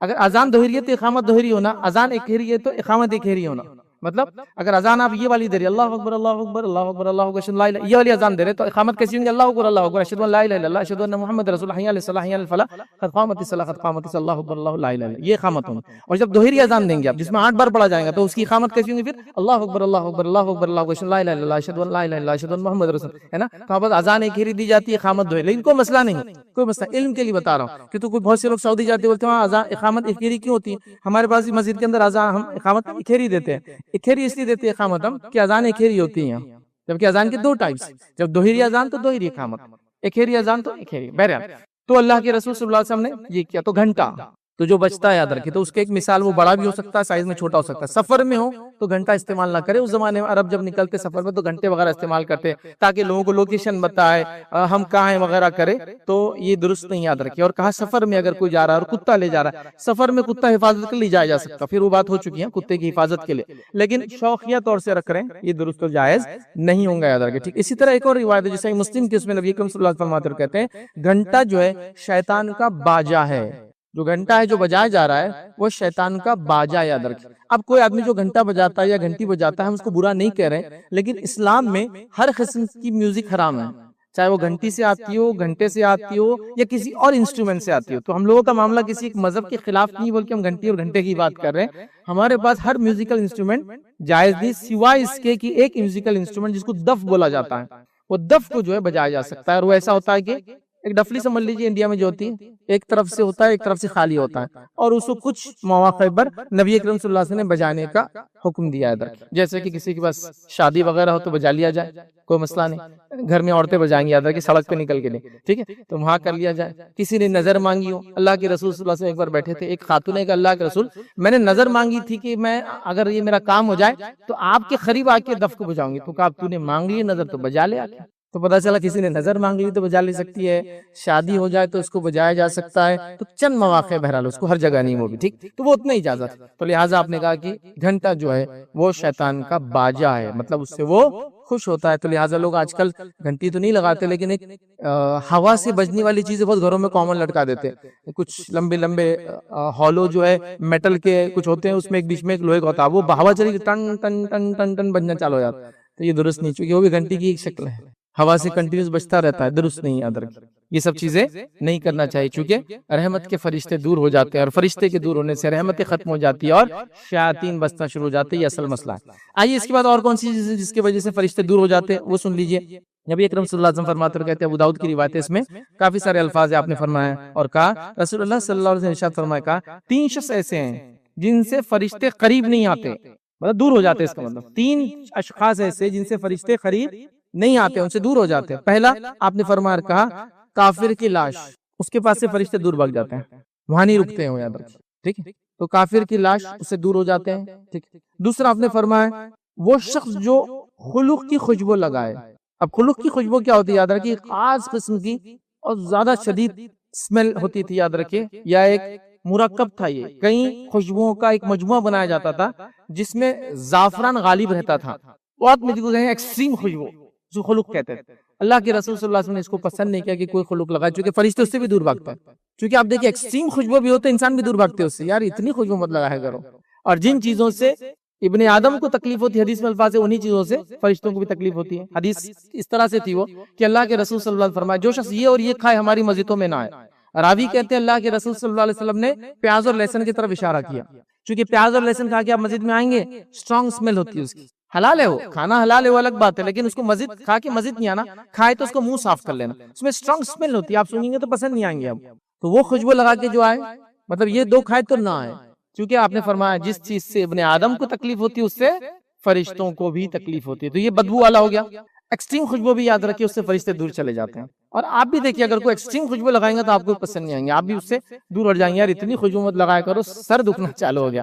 تو آدم کی اولاد کو جس چیز سے تکلیف ہوتی ہے فرشتوں کو بھی ان چیزوں سے تکلیف ہوتی ہے، یاد رکھیں. اب اس میں یہ چیز بھی آپ دیکھیے، غور کیجئے کہ تمباکو اسمیل کرتا ہے، تو تمباکو کی اسمیل نہیں آلہ مول کے اس میں خوشبو ملائی جاتی ہے، وہ اتنی ایکسٹینس مطلب اتنی زیادہ خوشبو ہوتی ہے کہ آپ بولیں گے نہیں، ویسے وہ کھانا ہی چیز جائز نہیں، یاد رکھیے. اور اس پہ اس کی خوشبو اور تکلیف دے رہی تھی، وہ بھی آپ غور کیجئے اتنی تیز آتی ہے، آپ دور سے بولیں گے یار کوئی تو تمباکو کھانے والا ہے، چونکہ وہ تمباکو خوشبو چھپانے جو اس میں خوشبو ڈالی گئی وہ اتنی ہارڈ ہوتی ہے جسی کو انتہا نہیں، چونکہ وہ اسمیل کو دبانے کے لیے ڈالی جاتی ہے اس کی. بہرحال تو خلق کی خوشبو لگائیں گا فرشتے قریب نہیں آتے ہیں. اور پھر فرمایا اللہ کے رسول صلی اللہ علیہ وسلم نے یاد رکھی اس کے تیسری چیز فرمایا اور کہا خلق کی خوشبو، اور تیسرا فرمایا اور کہا کہ جنوبی انسان جو ہوتا ہے اس سے بھی قریب فرشتے نہیں آتے ہیں. جنوبی کیا ہوتا ہے؟ جنوبی کا معنی انسان اس کیفیت میں ہو کہ جب اس کو غسل واجب ہو، چاہے وہ ہم بستری کی وجہ سے ہوا ہو یا پھر اس کو احتلام کی وجہ سے ہوا ہو، نائٹ فال کی وجہ سے ہو، ویٹ ڈریم کی وجہ سے ہوا ہو، تو اس کو کیا کرنا چاہیے؟ پھر غسل لینا چاہیے۔ اب سوال یہ آیا کہ اگر ایسا انسان کے ساتھ ہو جائے، انسان اپنی بیوی کے ساتھ سونا چاہتا ہے،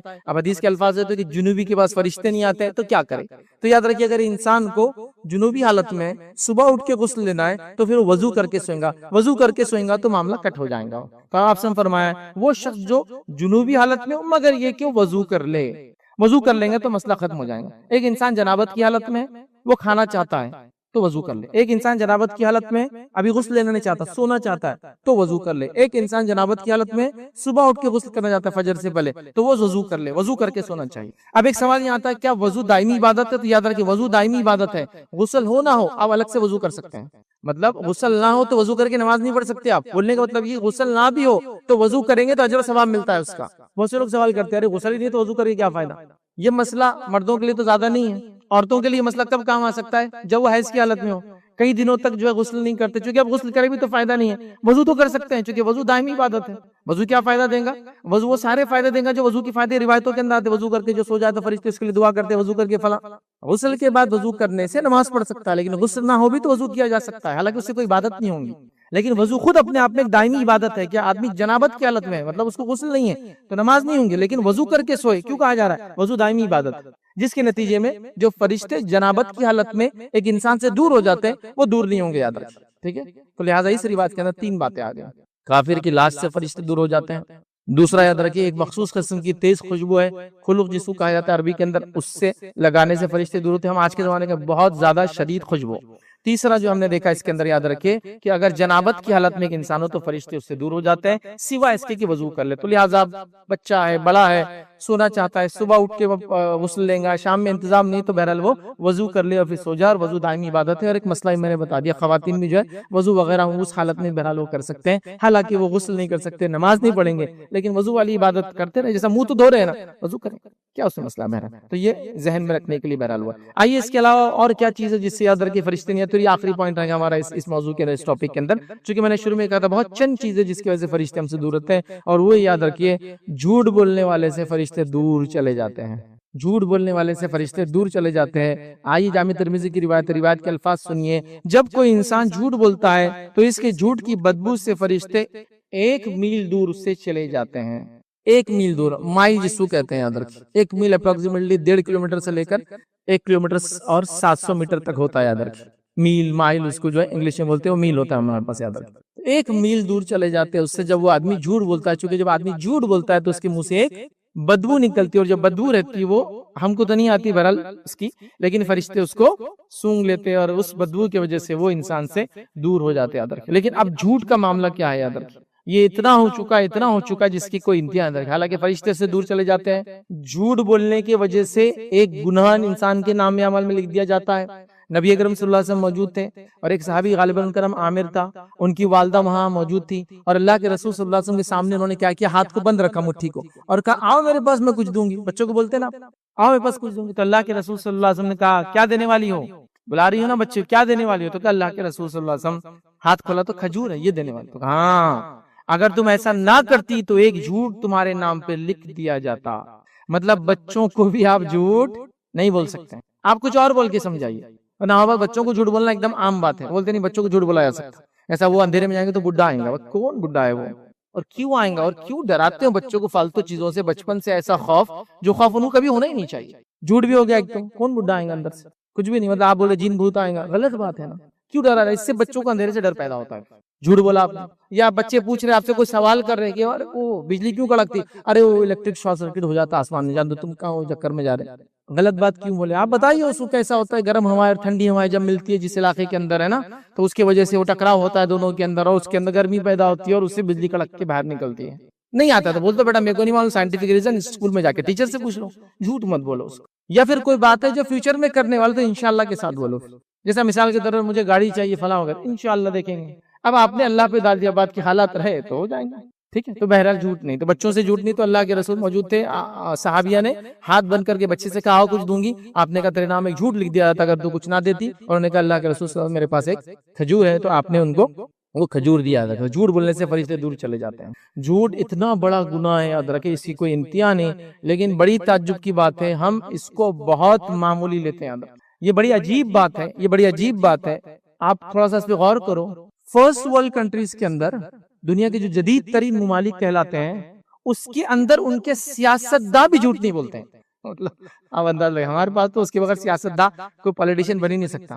وہ لوگ تک جھوٹ نہیں بول سکتے، سیاستداں تک جھوٹ نہیں بولتے ہیں. اتنے مطلب پابند ہوتے، چونکہ ان کا جھوٹ پکڑا جائے گا تو وہ ذلیل محسوس کریں گا، اپنے آپ کو ذلیل محسوس کریں گا، تو بہت مطلب جس کو کہیں گے وہ ہو جائیں گا اور آپ سے معافی مانگیں گے. ادھر یہ بڑی عجیب بات ہے ادھر کی. مطلب اسلامی اصول اور ضوابط ان لوگوں نے لے لیے، انہوں نے لے لی. کتنی تعجب کی بات ہے. ہمارے پاس تو ایک آدمی اپنے آپ کو مومن مطلب اعلیٰ درجے کا پتہ نہیں کیا کیا بیان کر رہا ہے. خیر جھوٹ بولنا جائز ہے، گالی دینا جائز ہے، گھما دینا جائز ہے، کچھ بھی کر رہا ہے. بس مطلب ہر چیز اس کے لیے جائز ہو جا رہی ہے. جتنا دیندار لیول پہ جا رہا ہے اتنا زیادہ جھوٹ بول رہا ہے. گھر میں بیٹھ کے فیس بک یوز کر رہا ہے اور بول رہا ہے بزی ہے میں. جھوٹ کے ایک درجہ مطلب ہوگا، چونکہ اس سے مقام بنے گا نا. میں بار بار نہیں ملوں گا، تھوڑے دن تک بھگاتے رہوں گا تو لوگ پتہ چلیں گا میرے پاس 10 بار آئے تو میں ملتا ہوں. یہ حالت ہے ادھر. لہٰذا جھوٹ نہیں، جھوٹ بولنے سے فرشتے دور چلے جاتے. اور جھوٹ کے بارے میں کیا کہوں، آخری بات کہہ کے ختم کر رہا ہوں. شرک بھی جھوٹ کی قسم ہے. جھوٹ کا دائرہ اتنا بڑا ہے. شرک بھی جو اللہ کے ساتھ شریک کی جاتے ہیں وہ جھوٹے معبودان ہیں نا، تو شرک بھی جھوٹ کی قسم ہے. اس سے آپ سمجھ لو جھوٹ کتنی خطرناک چیز ہے. اسی لیے حدیث میں الفاظ ہے، انسان جھوٹ بولتا ہے، جھوٹ بولتا ہے، جھوٹ بولتا ہے، حتیٰ کہ اس کا نام جھوٹوں میں لکھ دیا جاتا ہے. مطلب ہمیشہ کے لیے جھوٹا ہو جاتا ہے. اب بولیں گے کیوں 2-3-4 بار جھوٹ بولا، بار بار بول تو نام ہی لکھ دیا گیا. اب وہ سچوں میں نہیں. اور ایک انسان سچ بولتا ہے اور پھر سچ بولتا ہے، اس کی کوشش کرتا ہے، سچوں میں اس کا نام لکھ دیا جاتا ہے ہمیشہ کے لیے. تو شرک بھی جھوٹ کی قسم ہے. تو جھوٹ کتنی خطرناک چیز ہے، اندازہ لگائیے. فرشتے اس بدبو. اولاد کی تربیت میں جو سب سے پہلا پوائنٹ، سب سے پہلا نقطہ ہوگا جس سے ہم اولاد کی تربیت شروع کریں گے، وہ کیا ہوگا بتایا آپ کو؟ بہت سی مرتبہ لوگ اولاد کی تربیت کی جب بات آتی ہے تو سمجھ لیجئے بچہ 3 سال 4 سال 5 سال 6 سال 10 سال کا ہو گیا تو پوچھتے ہیں کہ اب اس کی تربیت کے لیے کیا کیا جائے. اولاد کی تربیت کا پہلا مرحلہ اولاد کی پیدائش کے بعد نہیں شروع ہوتا ہے. اولاد کی تربیت کا پہلا مرحلہ اس کے لیے صحیح ماں کے انتخاب سے شروع ہوتا ہے. اسلام میں اولاد کی تربیت پیدائش کی بات فکر نہیں ہوتی ہے. اس کے پیدا ہونے سے پہلے اس کے لیے صحیح ماں کا انتظام وہاں سے ہوتی ہے شروع. یاد رکھیے. تو سب سے پہلے نیک بیوی کی تلاش یا نیک بہو کی تلاش. گھر کا اگر ذمہ دار ڈھونڈ رہا ہے تو نیک بہو کی تلاش کریں گا. خود فرد انسان ڈھونڈ رہا ہے تو وہ نیک بیوی کی تلاش کریں گا. سب سے پہلا کام اولاد کی تربیت میں اس کا حق ہے. عمر ابن خطاب رضی اللہ عنہ کے پاس ایک مرتبہ ایک نوجوان کا واقعہ ہوا کہ اس کے والد نے اس نوجوان کو کھینچ کر عمر ابن خطاب رضی اللہ عنہ کے پاس اور کہا امیر المومنین میرا بیٹا میرے حقوق نہیں دیتا، میرے ادھیکار میرے رائٹس نہیں دیتا ہے، نصیحت کیجئے، واعظ کیجئے، اسے سمجھائیے. امیر المومنین کچھ بولنے سے پہلے اس لڑکے نے کہا امیر المومنین 1 منٹ رکیے، ذرا رکیے، پہلے یہ بتائیے میرے والد کے مجھ پر کیا حق ہے، اس سے پہلے یہ بتائیے میرے کیا حق تھے میرے والد پر. اور سوال فطری تھا، پہلے اولاد تو بعد میں آتی ہے تو ظاہر ہے تو اس کے پہلے حق ہوتے، جب بڑی ہوتی تو والدین کے دیتی ہے. تو امیر المومنین نے کہا اولاد کا پہلا حق یہ ہے کہ اس کے لیے نیک ماں کی تلاش کی جائے، دوسرا حق یہ ہے کہ اس کا اچھا سا نام رکھا جائے، تیسرا حق یہ ہے کہ اس کی صحیح سے تربیت کی جائے، پڑھایا اور لکھایا جائے. تو اس لڑکے نے کہا امیر المومنین جو میرا والد میری کمپلین لے کر آیا، شکایت لے کر آیا ہے، سب سے پہلے اس نے میرے نیک ماں کا انتخاب نہیں کیا، ایک مجوسیہ سے اس نے شادی کی. دوسرا میرا نام جو میرا حق تھا دوسرا کی اچھا رکھے، میرا نام گبریلا رکھ دیا. گبریلا سمجھتے ہیں؟ وہ گوبر کے اندر کیڑا ہوتا ہے ایک بڑا کالا، وہ گوبر جمع کرتا رہتا ہے. میرا نام صحیح نہیں رکھا اور میری تعلیم اور تربیت میں اس نے جو ہے کوئی محنت اور مشقت نہیں. تب امیر المومنین عمر ابن خطاب رضی اللہ عنہ نے جو ہے فرمایا اور کہا کہ تم اپنی اولاد کا حق نہیں دیتے ہو اور اولاد بڑی ہونے کے بعد جب تمہارے حق نہیں دیتی ہے تو مجھ سے آ کے حقوق مانگتے ہو اس کے. سمجھ رہے بات کو؟ تو اولاد کا پہلا حق شروع ہوتا ہے، تربیت کا پہلا مرحلہ، فرسٹ سٹیج اس کی پیدائش کے بعد سے نہیں. اس بات کو خاص دھیان دے، وہ ہے نکاح کے لیے صحیح لڑکی کا انتخاب، صحیح لڑکے کا انتخاب، صحیح بہو کا انتخاب، صحیح داماد کے انتخاب سے شروع ہوتا ہے. اس لیے کہ ایک دیندار لڑکی ہی اپنے اولاد کو دین سکھائیں گی، ایک دیندار باپ ہی جو ہے، لڑکا جو باپ بنے گا وہی اپنے بچوں کو دین کی تعلیم دے گا.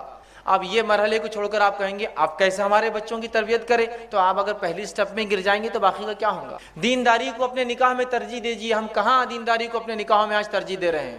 تمام چیز دنیا داری والا معاملہ ہوتا ہے. لڑکی پسند کرنا ہے دنیا داری، لڑکا پسند کرنا ہے دنیا داری.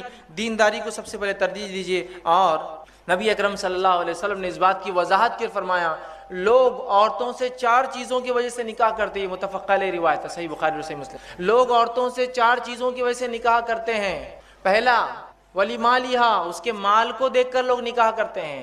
دوسرا ولی جمالیہا، اس کی خوبصورتی کو دیکھ کر لوگ نکاح کرتے ہیں. ولی حسبیہا، اس کے ننیال اور ددیال خاندان کو دیکھ کر نکاح کرتے ہیں. ولی دینہا، اور چوتھی چیز دنیا کے اعتبار سے لوگ کیا کرتے ہیں، آخری میں چوتھی چیز دینداری دیکھ کر جو نکاح کرتے ہیں. اے مسلمان نوجوانوں، تمہارے ہاتھ مٹی لگو، تم دینداری کو لازم جانو. نکاح میں دینداری سب سے افضل ہے. نکاح میں یاد رکھیے، آج دینداری کو ہم کوئی ترجیح نہیں دے رہے، یاد رکھیے، جس کے نتیجے میں اولاد کی تربیت پھر کہاں سے ہونے والی ہے. نبی اکرم صلی اللہ علیہ وسلم نے کتنی پیاری بات کی حدیث کے اندر، اور آپ نے فرمایا، صحیح مسلم کی روایت ہے، الدنیا کلھا متاع، دنیا جمع کرنے کی چیز ہے، وخیر متاع الدنیا المرأۃ الصالحہ، اور اس میں سب سے بہترین سامان یا چیز جو ایک انسان کو مل جاتی ہے وہ نیک بیوی ہے. اس سے بہترین کوئی چیز نہیں ہے دنیا میں نیک بیوی سے.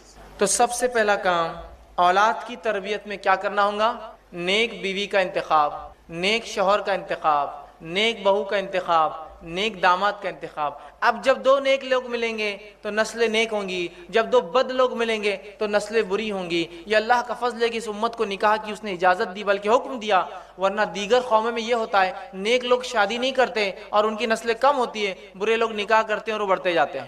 ایک انسان نیک بن گیا، اب وہ شادی نہیں کر سکتا. اسلام میں ایک انسان نیک ہے، نکاح کر سکتا ہے، تو ظاہر سی بات ہے نیک لوگ آگے بڑھیں گے، ورنہ دوسری قوم میں نیک لوگ ختم ہو جاتے ہیں اور برے لوگ بڑھتے جاتے ہیں. تو بہرحال سب سے پہلا مرحلہ جہاں سے تربیت کی ابتدا سٹارٹ ہوں گی وہ مرحلہ ہے، وہ ماں کے انتخاب سے شروع ہوتا ہے. اس کو سب سے پہلے ہم دھیان دیں. دوسری چیز جو دوسرا اسٹیپ رہیں گا ہمارا اولاد کی تربیت میں، وہ یہ ہے کہ جب نکاح ہو جائے جو دینداری کی بنیاد پر ہو، اس کے بعد والدین نیک اولاد کی اللہ سے دعا کرے. اس کا بھی بڑا تاثیر اور اثر ہوتا ہے. کس چیز کی دعا کرے؟ نیک اولاد کی والدین اللہ سے دعا کرے. افسوس کی بات یہ ہے بہت سے لوگ نکاح کرتے ہیں لیکن کبھی نیک اولاد کی دعا نہیں کرتے ہیں. نیک اولاد کی دعا کرنا یہ انبیاء علیہ الصلوۃ والسلام کی سنت ہے نکاح کے بعد، لیکن آج ہم دعائیں نہیں کرتے ہیں. تو یہ بڑا اہم عمل ان کی تربیت کا حصہ ہے. یہ ابھی دنیا میں آئے نہیں ہے لیکن یہیں سے شروع ہوتی ہے تربیت ان کی، کہ نیک جو ہے اولاد کی جو ہے دعا کریں. ہمارے پاس تو عام طور سے یہ ہوتا ہے کہ اگر نکاح کے بعد اولاد نہ ہو تو لوگ مختلف قسم کے شرک اور بدعت میں لگ جاتے ہیں. ایک تو یہ پارٹ ہے، اگر اولاد نہ ہو تو مختلف قسم کے شرک اور بدعت میں لگ جاتے ہیں. اندازہ لگائیے جو اولاد شرک اور بدعت کے بنیاد پر وجود میں آئیں گی وہ اولاد کہاں سے اللہ کی توحید پر چلنے والی ہوں. شرک اور بدعت میں لگ جاتے ہیں. اور دوسرا ایک عجیب حال رہتا ہے اس امت کا کہ جب کسی کا نکاح ہو جاتا ہے بس ہر تھوڑے دن کو گڈ نیوز کب ہے، گڈ نیوز کب ہے. اب وہ بیچاروں کی کیا پلاننگ ہے، ان کی کیا مصیبتیں ہیں، ان کی کیا پریشانیاں ہیں، سب کو گڈ نیوز ہی چاہیے بس. اور ہر کوئی دوسرے سے گڈ نیوز کب ہے، گڈ نیوز کب ہے. اور وہ پریشان بیچارے آپس میں کہ ہم تو کوشش کر رہے ہیں بھائی لیکن اللہ نہیں اولاد دے رہا تو اب ہم کیا کریں. اور ذہنی طور سے وہ پریشان ہو جاتے ہیں. تو یہ سب سے پہلے اس نہیں بلکہ یہ دعا کرے کہ اللہ نیک اولاد عطا فرما. اچھا، اولاد کی نیکی کی دعا تو نہیں ہوتی ہے. جو کچھ دعا ہوتی ہے کیا ہوتی ہے ہمارے پاس، نکاح ہو گیا کسی کا، بوڑھی عورتیں ہوتی ہے گھروں میں، وہ دعا دیتی ہے اللہ تم کو چاند سا بیٹا دے. کیسا بیٹا چاہیے ہونا بھی تو چاند سا. اگر میں کہتا ہوں اللہ نے واقعی میں دعا سن لی تو ایک تو گول صورت کا پیدا ہوں گا اور اتنا چمکدار کوئی انسان ہوگا تو کوئی پسند کرے گا اس کو، دھبے والا اور ایک دم چمکدار. اور وہ بھی چاند سا کیا چاہیے، بیٹا ہی چاہیے. ہے نہیں ہے یہ بات عام. دعا کیا کرنی چاہیے اولاد کے لیے، کیسی اولاد کی دعا کرنی چاہیے؟ آئیے وہ دعا ہم دیکھتے ہیں. سورہ صافات سورہ نمبر 37 آیت نمبر 100 میں اللہ رب العزت فرماتا ہے، اور ابراہیم علیہ الصلوۃ والسلام نے جب دوسرا نکاح کیا، چونکہ آپ کو پہلی بیوی سے اولاد نہیں تھی، تو دعا کی اور فرمایا ربی حب لی من الصالحین، اے اللہ نیک اولاد عطا فرما. یہ ہے دعا. لڑکا ہو، لڑکی ہو، گورا ہو، ٹھیک ہے، یا کالا ہو، جو ہے جس طرح سے ہو، صحت مند ہو، بیمار ہو، لیکن نیک ہونا اللہ اصل ہے. یہ صالح اولاد عطا فرما. صالح اولاد کی دعا کیجئے، نیک اولاد کی دعا کیجئے. اس لیے کہ بہت سی بار اولادیں تو جو ہے ہو سکتا ہے جیسی دعا کری چاند جیسا بڑی خوبصورت ہو جائے، لیکن اگر اس میں گن نہ ہو اچھے تو کیا فائدہ. ایک طرف دیکھیے آپ ادھر ابو لہب ہے جس کے تعلق سے روایت میں آتا ہے کہ اس کے کسی بیٹے کا نام لہب نہیں تھا، لیکن اتنا گورا چٹا تھا، عرب تھا، کہ جب خوش ہوتا یا غصے میں آتا تو آنکھ کے انگارے جیسا لال ہو جاتا. لہب آنکھ کے انگارے کو کہتے. تو ابو لہب فائدہ ہے اس کی اس گوری چمڑی کا کچھ. اور وہاں بلال ہے جو حبشی ہے، نسلاً جو ہے وہ جو ہے ابیسینین ہے، حبشی ہے، غلام ہے. دیکھنے کے اعتبار سے روایت میں آتا چپٹے ہیں، گال چپٹے ہیں، ہونٹ موٹے موٹے ہیں، کالے ہیں، لیکن بلال جنت میں جائیں گے. نبی اکرم صلی اللہ علیہ وسلم فرماتے ہیں میں جب معراج میں گیا تو بلال تمہارے چپلوں کی کھڑاؤں کی آواز میں نے جنت میں سنی. تو بلال جنت جائیں گے. ابو لہب کا تو اعلان ہو گیا دنیا کے اندر. تو اصل چیز نیکی ہے، نیکی کی دعا. تو یہ دعائیں اثر رکھتی ہے، اولاد کی تربیت کا مرحلہ ہے.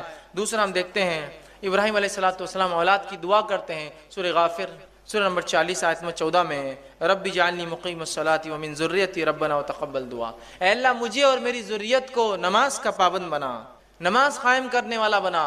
اولاد پیدائش سے پہلے نیک اور نماز قائم کرنے والے اولاد کی دعائیں ہو رہی ہیں۔ اسی طرح زکریا علیہ السلام نے جب دعا کی اولاد کی، سورہ آل عمران سورہ نمبر 38 میں اللہ نے فرمایا کہا رب ہب لی من لدنک ذریۃ طیبہ، اے اللہ مجھے نیک اولاد عطا فرما۔ تو نیک اولاد کی دعا ہو، نکاح کے لیے نیک لڑکی کا انتخاب، اس کے بعد اولاد کے لیے نیک ہونے کی دعائیں کی جائے، دوسرا سٹیپ ہے۔ تیسرا مرحلہ جو ہمیں کرنا ہے، تیسرا سٹیپ اولاد کی تربیت میں، وہ کیا ہے؟ وہ یہ ہے کہ اسلامی طریقے سے اولاد کا استقبال ہوگا جب وہ دنیا میں آئیں گی۔ ہمارے پاس جب اولاد اللہ دے دیتا ہے، عطا فرما دیتا ہے، اس کا استقبال غیر اسلامی رسومات سے ہوتا ہے۔ جس کام کی شروعات ہی غیر شرعی ہو، اس کا خاتمہ کیسا ہوگا اندازہ لگا لیجیے۔ غیر اسلامی رسومات سے ویلکم کرتے اپنے چلڈرنز کو، اپنے بچوں کو ہم لوگ اس دنیا کے اندر اسلامی رسومات سے ویلکم کیجئے۔ اور اسلامی رسومات کیا ہے ویلکم کرنے کے؟ کہ جب بچہ پیدا ہو تو کسی نیک انسان کے پاس اسے لے جایا جائے، وہ کھجور چابیں گا اور اس کے منہ میں جو ہے ڈالیں گا۔ اس کے بعد جب 7 دن ہو جائے، 7 دن اسلامی اعتبار سے 7 دن ہو جائے تو 7ویں دن اس کے لیے عقیقہ کیا جائے، اس کا اچھا سا نام رکھا جائے، ٹھیک ہے، اور اس کے سر کے بال نکالے جائے اور ان بالوں کے وزن کے برابر سونا چاندی یا روپیہ تقسیم کیا جائے۔ اور ایک عمل صحابہ سے ملتا تھا، جب سر کے بال نکالتے تو دودھ میں زعفران ڈال کر وہ سر کے اوپر لگایا کرتے۔ یہ سب کرنا ہے۔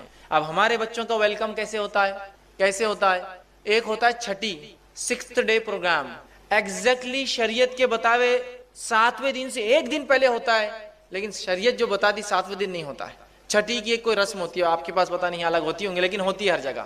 پوری عورتیں جمع ہوتی ہے، وہ دیا جلاتی ہے، اس پہ کچھ کاجل جمع کرتی ہے، چھوٹے چھوٹے برتن بچی ہو تو لا کے دیا جاتے ہیں، لڑکا ہو تو کچھ تحفے تحائف دیے جاتے ہیں۔ یہ چھٹی ہوتا ہے۔ اور اس کے بعد 40ویں دن ایک پروگرام ہوتا ہے، اس کو بولتے ہیں چلا۔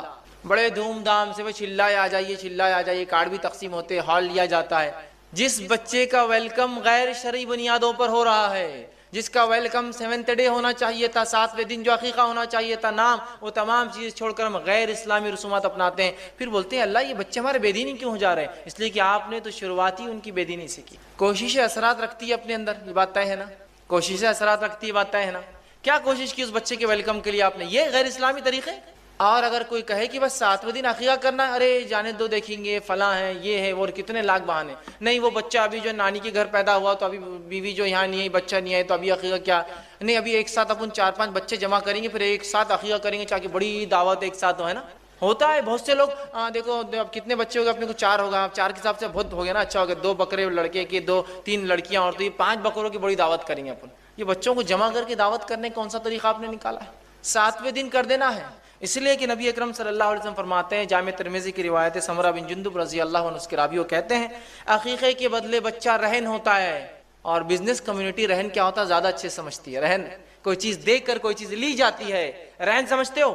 پھر بولتے ہیں بچے بیمار ہو جاتے ہیں، بچوں کو یہ ہو رہا، آپ نے اپنا رہن چھڑایا کہاں اب تک؟ رہن کسی چیز کے بدلے، گروی جس کو بولتے ہیں، بچہ رہن ہوتا ہے عقیقے کے بدلے میں۔ جب انسان عقیقہ کرتا ہے تو اس کو چھڑا لیتا۔ تو لڑکا ہو تو آپ صلی اللہ علیہ وسلم کے تعلق سے مسند احمد کی روایت ہے، جو ہے ماں عائشہ رضی اللہ عنہ فرماتی ہے، جب لڑکا ہوتا تو اللہ کے رسول 2 جانور ذبح کرنے، اور 2 بکرے، 2 دمبے، 2 بکریاں کا حکم دیتے، اور جب لڑکی ہوتی تو 1 ذبح کرنے کا حکم دیتے۔ اسی طرح مسند احمد کی روایت ہے، آپ صلی اللہ علیہ وسلم جب بچہ پیدا ہوتا تو اس کے بال نکالنے کی جو ہے اجازت دیتے کہ 7ویں دن اس کے بال، اس کو ایذا دینے والی چیز، چونکہ ماں کے پیٹ میں ان بالوں کے ساتھ رہا ہے، وہ بیماریاں اور ایذا دیتے ہیں، بال تکلیف دیتے ہیں، تو ایذا دینے والی چیز نکالنے کا حکم دیتے، اور صحابہ بالوں کو نکالتے۔ ان بالوں کے وزن کے برابر نبی اکرم صلی اللہ علیہ وسلم سونا یا چاندی، آج کے زمانے میں ہم بولیں گے کیش، اس کے برابر تقسیم کرتے غریبوں میں، ٹھیک ہے۔ اسی طرح اگر لڑکا ہو تو اس کی ختنہ کیجیے، ٹھیک ہے۔ لیکن آج ہم دیکھتے ہیں ان تمام چیزوں کو چھوڑ کر بدعت اور خرافات ہم لوگ کرتے ہیں۔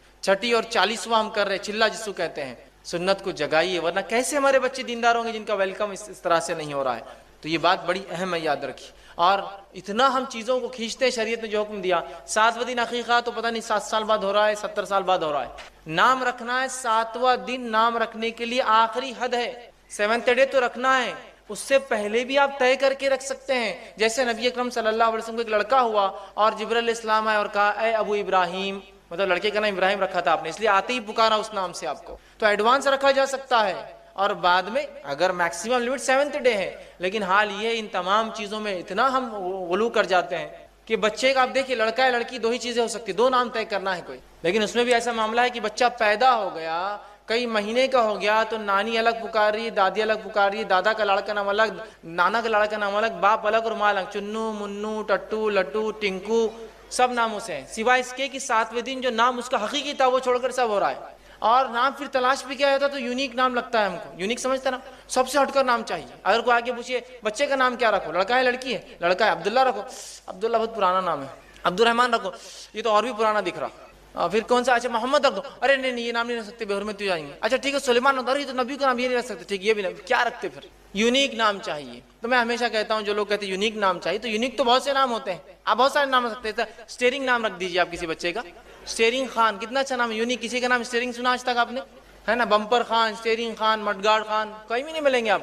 یونیک ایک دم سب سے ہٹ کر یونیک نیم سے یہ پورے۔ نبی اکرم صلی اللہ علیہ وسلم فرماتے ہیں ناموں میں جو اللہ کو سب سے زیادہ بہترین نام پسندیدہ نام ہے عبداللہ اور عبد الرحمن ہے، اس کے بعد انبیاء کے نام، ہم کو تو پسند نہیں آتی ہے کوئی نام، انبیاء کے 25 نام ہیں جو قرآن میں دیے گئے، اور باقی نام اللہ کے جو ہم سب جانتے ہیں جو ذاتی اور صفتی نام ہے، کہاں رکھتے ہیں، تو ان ناموں کو رکھیے، ان کی تاثیر ہے، ان کے اثرات ہے کہ بچے کو کس تربیت کے کس نہج پر کس طریقے پر آپ چلانا چاہتے ہیں اس کے نام بتاتا ہے، انڈیکیٹ کرتا ہے، سمجھ رہے ہیں آپ بات کو، اور بچے میں وہ اخلاق نظر آنا شروع ہو جاتے بچپن سے۔ اگر کسی ایک بچے کا نام سلمان رکھا جائے، رکھنے کا وجہ سلمان فارسی ہے تو بچے میں سلمان فارسی جیسے اخلاق اور عادت اتوار ہوں گے، اور رکھنے کا نام دوسرے سلمان صاحب ہے تو پھر مشکل ہوتا ہے، بچے میں وہی سب چیزیں نظر آتی، پھر بولتی ہے ایسا ٹیڑھا میڑا کیوں ہو جاتا محفلوں میں جا کر، فلاں چیزیں کیوں کرتا، چونکہ اس کی تربیت ہی اس نام پہ ہوئی نا، نام نسبت جوڑتے ہیں نا کسی سے لے جا کر۔ ایک نو مسلم تھے، ان سے پوچھا گیا کہ آپ کیا نام پسند کریں گے اپنے لیے، تو کہا میں پسند کروں گا عبد الممیت، آپ نے عبد الحی نام تو بہت سنے ہوں گے نا، زندگی دینے والے کا بندہ، تو کہا میرے کو نام پسند ہے عبد الممیت، موت کو دینے والے کا بندہ، تو لوگوں نے کہا عبد الممیت کہاں نام رکھتے ہیں لوگ، تمہیں کیوں پسند ہے، تو کہا مجھے اس لیے پسند ہے کہ موت کے بعد تو اپنے رب سے ملوں گا جا کر، اس لیے عبد الممیت، موت کا دینے والا۔ نام رکھیے اللہ کے، انبیاءوں کے، اور جو ہے صحابہ کے نام جو بہرحال ہم رکھ سکتے ہیں۔ چوتھی چیز جو اولاد کا حق بھی ہے، یہ پورے حقوق بھی یاد رکھیے، نیک ماں کا چننا، دعائیں کرنا، ٹھیک ہے، اس کے عقیقہ کرنا، یہ سب حق بھی ہے اس کے، یاد رکھیے، اور تربیت کا حصہ بھی ہے۔ چوتھا اس کا حق بھی ہے اور تربیت کا حصہ بھی وہ یہ ہے کہ رضاعت، دودھ پلانا اس کو، یہ اس کا حق بھی ہے، یہ تربیت کا مرحلہ بھی ہے، ٹھیک، یہ بڑی اہم چیز ہے، اس لیے کہ ماں کا دودھ وہ تقاضوں کو پورے کرتا ہے جو صحت کے لیے، تندرستی کے لیے، توانائی کے لیے ضروری ہے، اور ساتھ میں وہ غذائیت بھی ہوتا ہے اس کے لیے، یاد رکھیے، اور اس سے بڑھ کر جو چیز ہوتی ہے وہ ممتا ہے، وہ ریلیشن شپ ہے، وہ محبت اور الفت جو ماں سے ہوتی ہے، جو دودھ کے ڈبوں میں وہ صفت نہیں آ سکتی کبھی، یاد رکھیے، مجبوریاں الگ چیز ہوتی۔ اسی طرح ہم دیکھتے ہیں عمرو بن عاص رضی اللہ عنہ اپنے بیوی سے کہا کرتے تھے جب ان کے بچے کو دودھ پلاتی کہ دیکھ اپنے بچے کو ایسا دودھ نہ پلانا جیسے جانور اپنے بچوں کو دودھ پلاتے ہیں، اس لیے کہ دودھ اس نیت سے، اس محبت اور الفت سے پلانا کہ تجھ پر اللہ کی ایک مخلوق ڈیپینڈ ہے اور وہ پرورش پا رہی ہے، یہی بچہ آگے چل کے اللہ کی عبادت کرے گا اور کئی نیک کام کرے گا، اس نیت سے اسے دودھ پلانا۔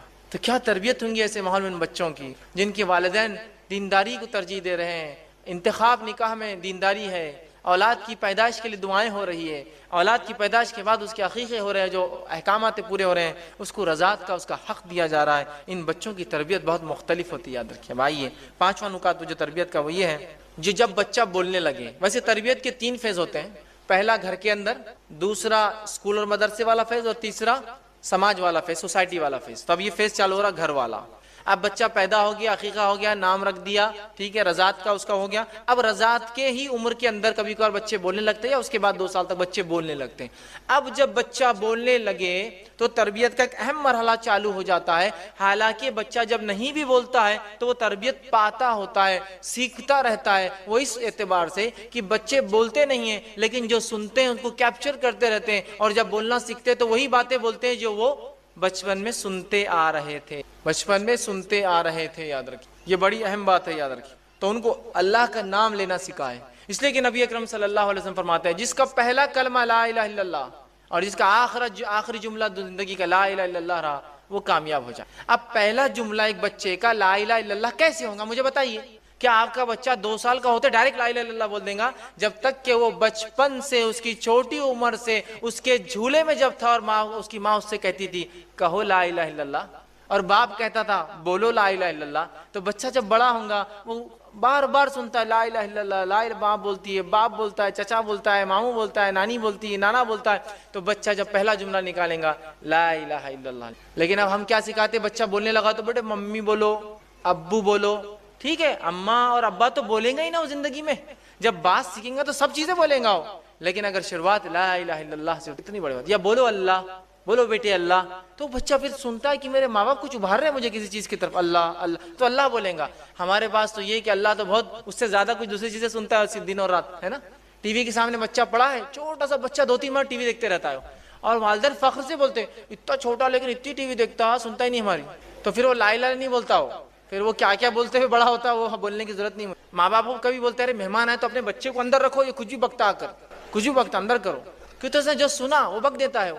تو بچے ایک ریکارڈر ہوتے ہیں، ایمٹی ریکارڈر، جو سنتے ہیں ریکارڈ کرتے جاتے ہیں، ریکارڈ کرتے جاتے ہیں، اور جب بولتے ہیں وہ سب بولتے ہیں جو انہوں نے اتنے 1-2 سال میں ریکارڈ کیا ہے، بولنے لگ جاتے ہیں، سمجھ رہے آپ۔ تو انہیں اللہ کا نام لینا، وہ عمر سے جب 1 مہینہ 2 مہینے کا ہے تب سے اس کو ترغیب دو، بیٹا کہو لا الہ الا اللہ۔ تو جب وہ بولیں گا پہلی بار 12 مہینے میں یا 13 مہینے میں یا 14 مہینے میں یا 2 سال میں، تو کہیں گا لا الہ الا اللہ۔ بڑی بات ہے، یاد، یہ بڑے اہم مراحل ہیں۔ جب بولتا ہے، ہمارے پاس تو حال یہ ہے کہ اسے توتلی زبان میں گالیاں سکھاتے ہیں، سکھاتے ہی نہیں سکھاتے ہیں۔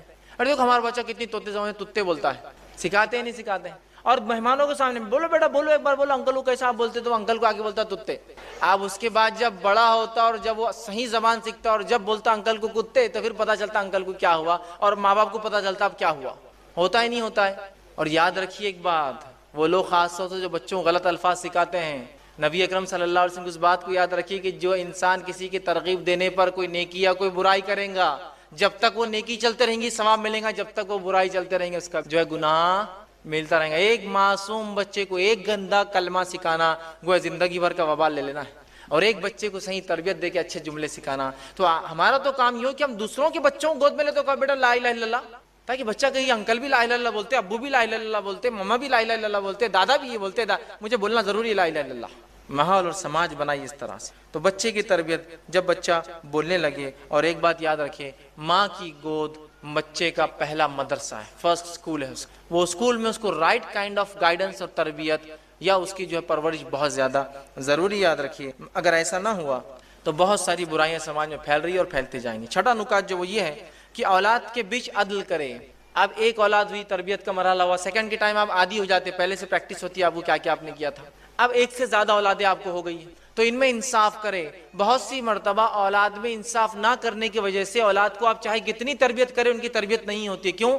لڑکا اور لڑکی کا فرق، لڑکے اور لڑکے میں فرق، کہ گورا لڑکا اور کالا لڑکا کسی کا ہے، 2 لڑکے ہیں ڈبل شیڈ کے اندر، ایک لڑکا بہت گورا ہے، ایک لڑکا بہت کالا ہے۔ تو آپ دیکھیے ماں باپ فرق کرتے ہیں، عدل نہیں کرتے بچوں میں۔ کہاں ہے میرا گورو، آ بیٹا ادھر، تو گویا وہ دوسرا بچہ جیسا کم رنگ ہوتا ہے وہ صرف دیکھتے رہتا ہے، میرا والد کیوں کرتا ہے میرے ساتھ ایسی ناانصافی۔ بچے بہت زیادہ غور کرتے ہیں اور بہت جلدی نتیجے نکال لیتے ہیں۔ لڑکا اور لڑکی کا فرق، کہ لڑکی عمر میں 10 سال بڑی ہے آپ کے بیٹے سے، اور آپ اس بہن کو، اس چھوٹے سے بھائی کو بھیا بولنے لگاتے ہو۔ بولتی میں 10 سال بڑی ہوں اور میں بھیا کیوں بولوں اس لڑکے کو؟ نہیں بیٹے تم کو بھائی ہے، مطلب احسان ہوا تم پر، اللہ نے کیا تم کو بھائی دے دیا۔ وہ بھائی بولیں گی اس کو، وہ بولیں گے اس کو بہن اور باجی، وہ نام لیں گی اس کا، چھوٹا ہے اس سے 10 سال، نہیں بھیا بولو، بھائی ہے نا تمہارا، رسپیکٹ کرو اس کی۔ یہ ناانصافی ہے، لڑکی اور لڑکے میں ناانصافی، لڑکے اور لڑکے میں ناانصافی، یہ اسلام میں درست نہیں ہے، پسندیدہ نہیں ہے۔ یہ ناانصافی سے اولاد کی تربیت نہیں ہو پاتی ہے، بچے نفرت کرنے لگ جاتے ہیں والدین سے۔ ایک مرتبہ کا واقعہ ہے، صحیح بخاری کی روایت ہے، نعمان بن بشیر رضی اللہ عنہ فرماتے ہیں میرے والد ایک بار گھر آئے اور کہا کہ میں نعمان کے نام پر فلاں زمین یا ایک غلام اسے دیتا ہوں۔ نعمان کی والدہ بڑی ہوشیار عورت تھی، انہوں نے کہا کہ یہ بات جب تک میں قبول نہیں کروں گی جب تک نبی اکرم صلی اللہ علیہ وسلم کے پاس چل کر آپ یہ نہ کہیں۔ وہ تینوں مل کر جاتے ہیں، نبی اکرم صلی اللہ علیہ وسلم کے پاس جاتے ہیں، اور نعمان بھی ساتھ ہوتے ہیں۔ ان کے والدہ کہتی ہے اللہ کے رسول، نعمان کے والد نے نعمان بن کو جو ہے بشیر نے جو ہے نعمان کو جو ہے ایک غلام دیا ہے تحفے، تو کیا یہ ٹھیک ہے؟ تو اللہ کے رسول نے فرمایا کہ تمہیں کتنے بچے ہیں؟ کیا صرف ایک ہی ہے نعمان؟ تو کہا نہیں اور بھی ہے۔ تو کیا تم سب کو غلام دے رہے ہو تحفے میں؟ تو کہا نہیں۔ تو پھر کہا میں ایسے ظلم کے معاملے پر گواہ نہیں بنتا کہ ایک بچے کو دیا یا دوسرے کو نہیں۔ بہت سے والدین ہوتے تحفہ لے جاتے ہیں، 2 بچے گھر میں ایک کو لے جاتے ہیں، نہیں میرا ایک بہت سنتا دوسرا نہیں سنتا تو ایک کو دوں گا، نہیں، تحفے تحائف میں ناانصافی نہیں، حتیٰ کہ اگر نافرمان اولاد بھی ہے تو وراثت میں حصہ کم نہیں ہوتا ہے اس کا۔ جب وراثت میں نہیں ہوتا نافرمان اولاد کا تو بچپن میں کیسے آپ ان سے ناانصافی کر سکتے ہیں؟ برابر تحفے لائیے، برابر سلوک کیجئے دونوں کے ساتھ، لڑکا ہو لڑکی ہو، لڑکا ہو لڑکا ہو، دونوں میں ہر انسان کی الگ صفتیں اور خصلتیں ہوتی ہیں جن کی وجہ سے کچھ آپ کو پسند ہوں گی کچھ نہیں، لیکن اس سے اولاد میں فرق مت کیجئے، بھید بھاؤ مت کیجئے۔ ساتواں مرحلہ، ساتواں پوائنٹ جو اولاد کی تربیت میں وہ یہ ہے کہ انہیں عقیدہ سکھائے۔ جب بچے اب بول رہے ہیں، آپ نے انہیں کلمے سکھائے، اچھی اچھی باتیں سکھائی، اس کے بعد انہیں عقیدہ اسلام سکھائے، عقیدہ اسلام سکھائے۔ اور ایسے نہیں کہ عقیدہ اسلام کو استادی سکھائیں گا، گھر میں والدین سکھائیں گے، ماں سکھائیں گی، باپ سکھائیں گا اسے عقیدہ۔ اللہ رحم کرے ایسی ماں پر اور ایسے باپ پر جو بچے کے ساتھ گھوم رہے ہیں، پھر رہے ہیں اور چلتے اور پھرتے انہیں عقیدہ سکھاتے ہیں کہ باہر نکلیں بیٹا، یہ جھاڑ ہے، یہ کتنا ہرا ہے، یہ ہمیں ہوا ان سے جو فلاں ہوتی ہے، یہ کاربن ڈائی آکسائڈ پیتے ہیں، آکسیجن دیتے ہیں، انہیں کس نے بنایا؟ اللہ نے۔ اس بچے کے دل میں اللہ کی توحید جاگتی، اس کی ربوبیت جاگتی ہے، اس کی محبت جاگتی ہے، کیسا میرا رب ہے جس نے میرے لیے انتظام کیا جھاڑوں کا، اور یہ جانور ہے بیٹا کس نے بنایا انہیں؟ اللہ نے، جن کا ہم فائدہ اٹھاتے ہیں۔ یہ گھر ہمیں دیا، کس نے دیا ہمیں یہ گھر؟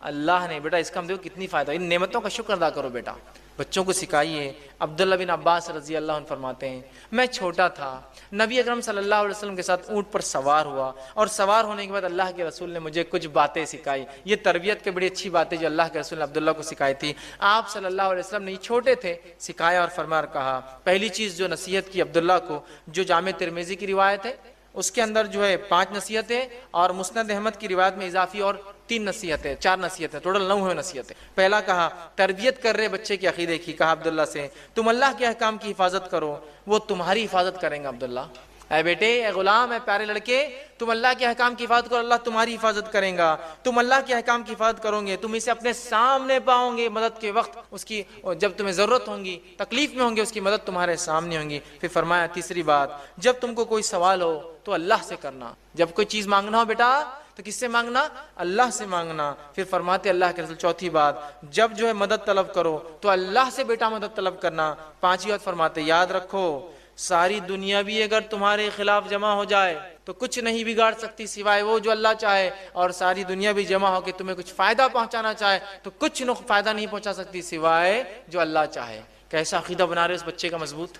اب یہ بچہ آپ کو لگتا ہے کہ کہیں بھی جا کر سر ٹکیں گا اور کبھی اپنے زندگی میں شرک اور جو بدعت اور خرافات کریں گا؟ بالکل نہیں۔ اسی طرح مسند احمد میں اور آگے نصیحتیں 4 اور اضافی ہے۔ چھٹی بات جو اس روایت میں آتی وہ یہ ہے، خوشحالی میں اس کی طرف رجوع کرنا اے بچے، تو پریشان حالی میں اللہ تمہیں کبھی فراموش نہیں کرے گا۔ خوشحالی میں یاد رکھنا تم اللہ کو، وہ تمہیں جو ہے کبھی فراموش جو ہے تنگ دستی میں نہیں کریں گا۔ آگے 7ویں نصیحت کرتے، یاد رکھو جو چیز تمہیں نہیں ملی ہے بیٹا، اے بچے، تو تمہیں نہیں مل سکتی تھی، اور جو تمہیں مل گیا تم سے وہ کوئی نہیں چھین سکتا ہے۔ کیا پیاری تربیت دے رہے اس بچے کو۔ پھر آگے فرماتے اللہ کے رسول اور کہتے ہیں، یاد رکھو اللہ کی مدد صبر سے وابستہ ہے۔ بچے کو اللہ کی مدد صبر سے وابستہ ہے، کوشش تکلیف کے ساتھ ہے، پھر فرماتے ہیں آسانی تنگی کے ساتھ ہوتی ہے۔ کتنی پیاری پیاری نصیحتیں اس بچے کو عقیدے کے طور پہ نبی اکرم صلی اللہ علیہ وسلم سکھا رہے ہیں۔ ٹھیک ہے، 8ویں بات، 8واں پوائنٹ جو اولاد کی تربیت میں ہم یاد رکھیں گے وہ یہ ہے، بچے کی تربیت میں ماں کا کردار۔ بچے کی تربیت میں ماں کا کردار۔ اب آپ کہیں گے باپ کا کردار کہاں گیا؟ باپ کا کردار آ رہا ہے، باپ کا کردار آ رہا ہے، لیکن پہلے ماں کا کیوں رکھا میں نے؟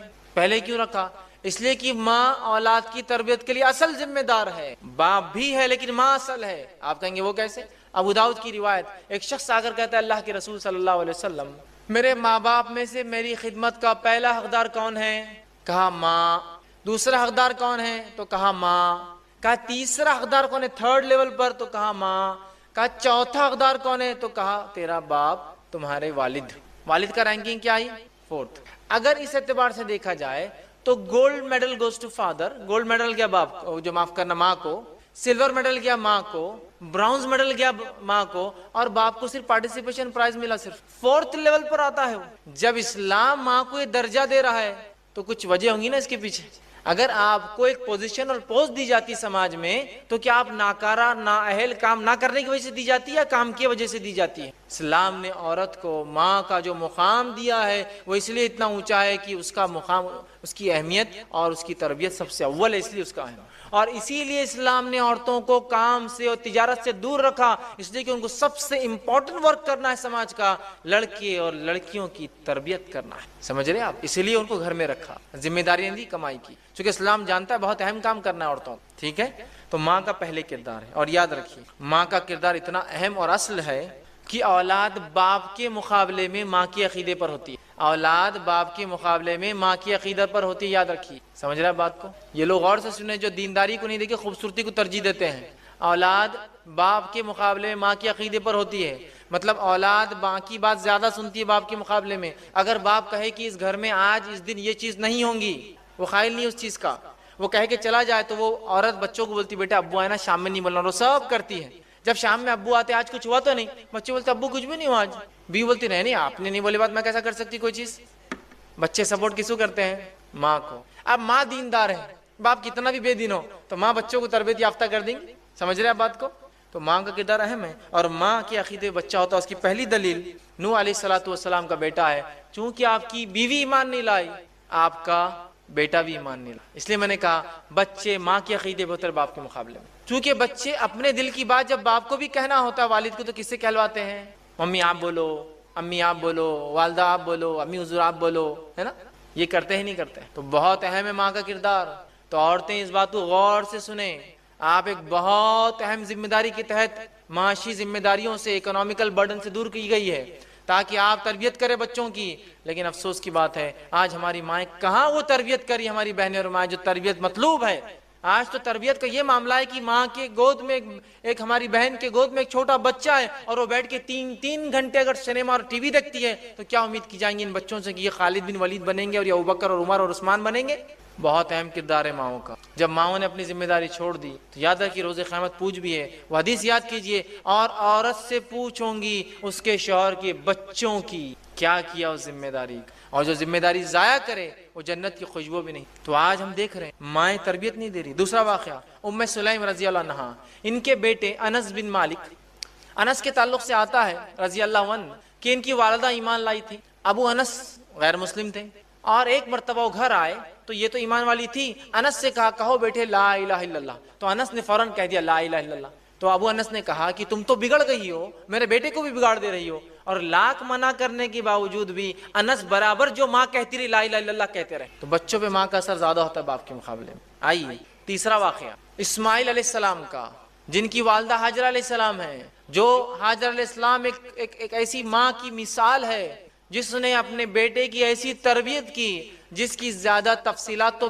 تفصیلات زیادہ کیا بالکل ہی نہیں ملتی، سوائے ایک واقعے میں ایک جملے کی جو اللہ رب العزت نے اپنی کتاب میں دہرایا، وہ جملہ بتا دیتا ہے کہ کیا تربیت تھی ہاجرہ کی اسماعیل کے معاملے میں علیہ السلام، کیا تربیت تھی۔ ابراہیم علیہ السلام چھوڑ کر گئے اس شیرخوار جو اسماعیل کو اور اپنی بیوی کو، لیکن اس کے بعد جب ایک حکم ہوتا ہے خواب کے ذریعے کہ جا کر اپنے بیٹے کو ذبح کر دو، اس بیٹے کو لے کر نکلتے ہیں اور کہتے ہیں بیٹا میں نے خواب دیکھا ہے، انی تذبحک فانظر ماذا تری، اس خواب میں دیکھتا ہوں میں تجھے ذبح کر رہا ہوں، اب تو بتا کیا کرنا ہے۔ تو بیٹے کا ایک جملہ ہاجرہ کی تربیت کا کنکلوژن ہے، بیٹا کہتا ہے کہ اے میرے والد کر گزریے تفعل ما تؤمر، کر گزریے جو رب کی طرف سے حکم آپ کو آتا ہے، ستجدونی انشاءاللہ من الصابرین، آپ مجھے انشاءاللہ صبر کرنے والوں میں پاؤں گے۔ یہ ایک جملہ اسماعیل کا ان کی ماں کی تربیت بتاتا کیا تھی، جو ایسی کی تھی ہاجرہ نے ایک یونیک تربیت کہ باپ آ کر کہتا ذبح کرنا ہے اور بیٹا کہہ رہا ہے کر گزریے جو آپ کرو آپ کو انشاءاللہ میں صبر کرنے والا۔ تو بچے ماں کے عقیدے پر ہوتے ہیں، ماں دیندار تھی، اسماعیل بھی دیندار تھے، اس حد تک کہ جو کہا بس کرنا ہے تو آپ کر دیجئے خود بات، ہے نا۔ اسی طرح ہم دیکھتے ہیں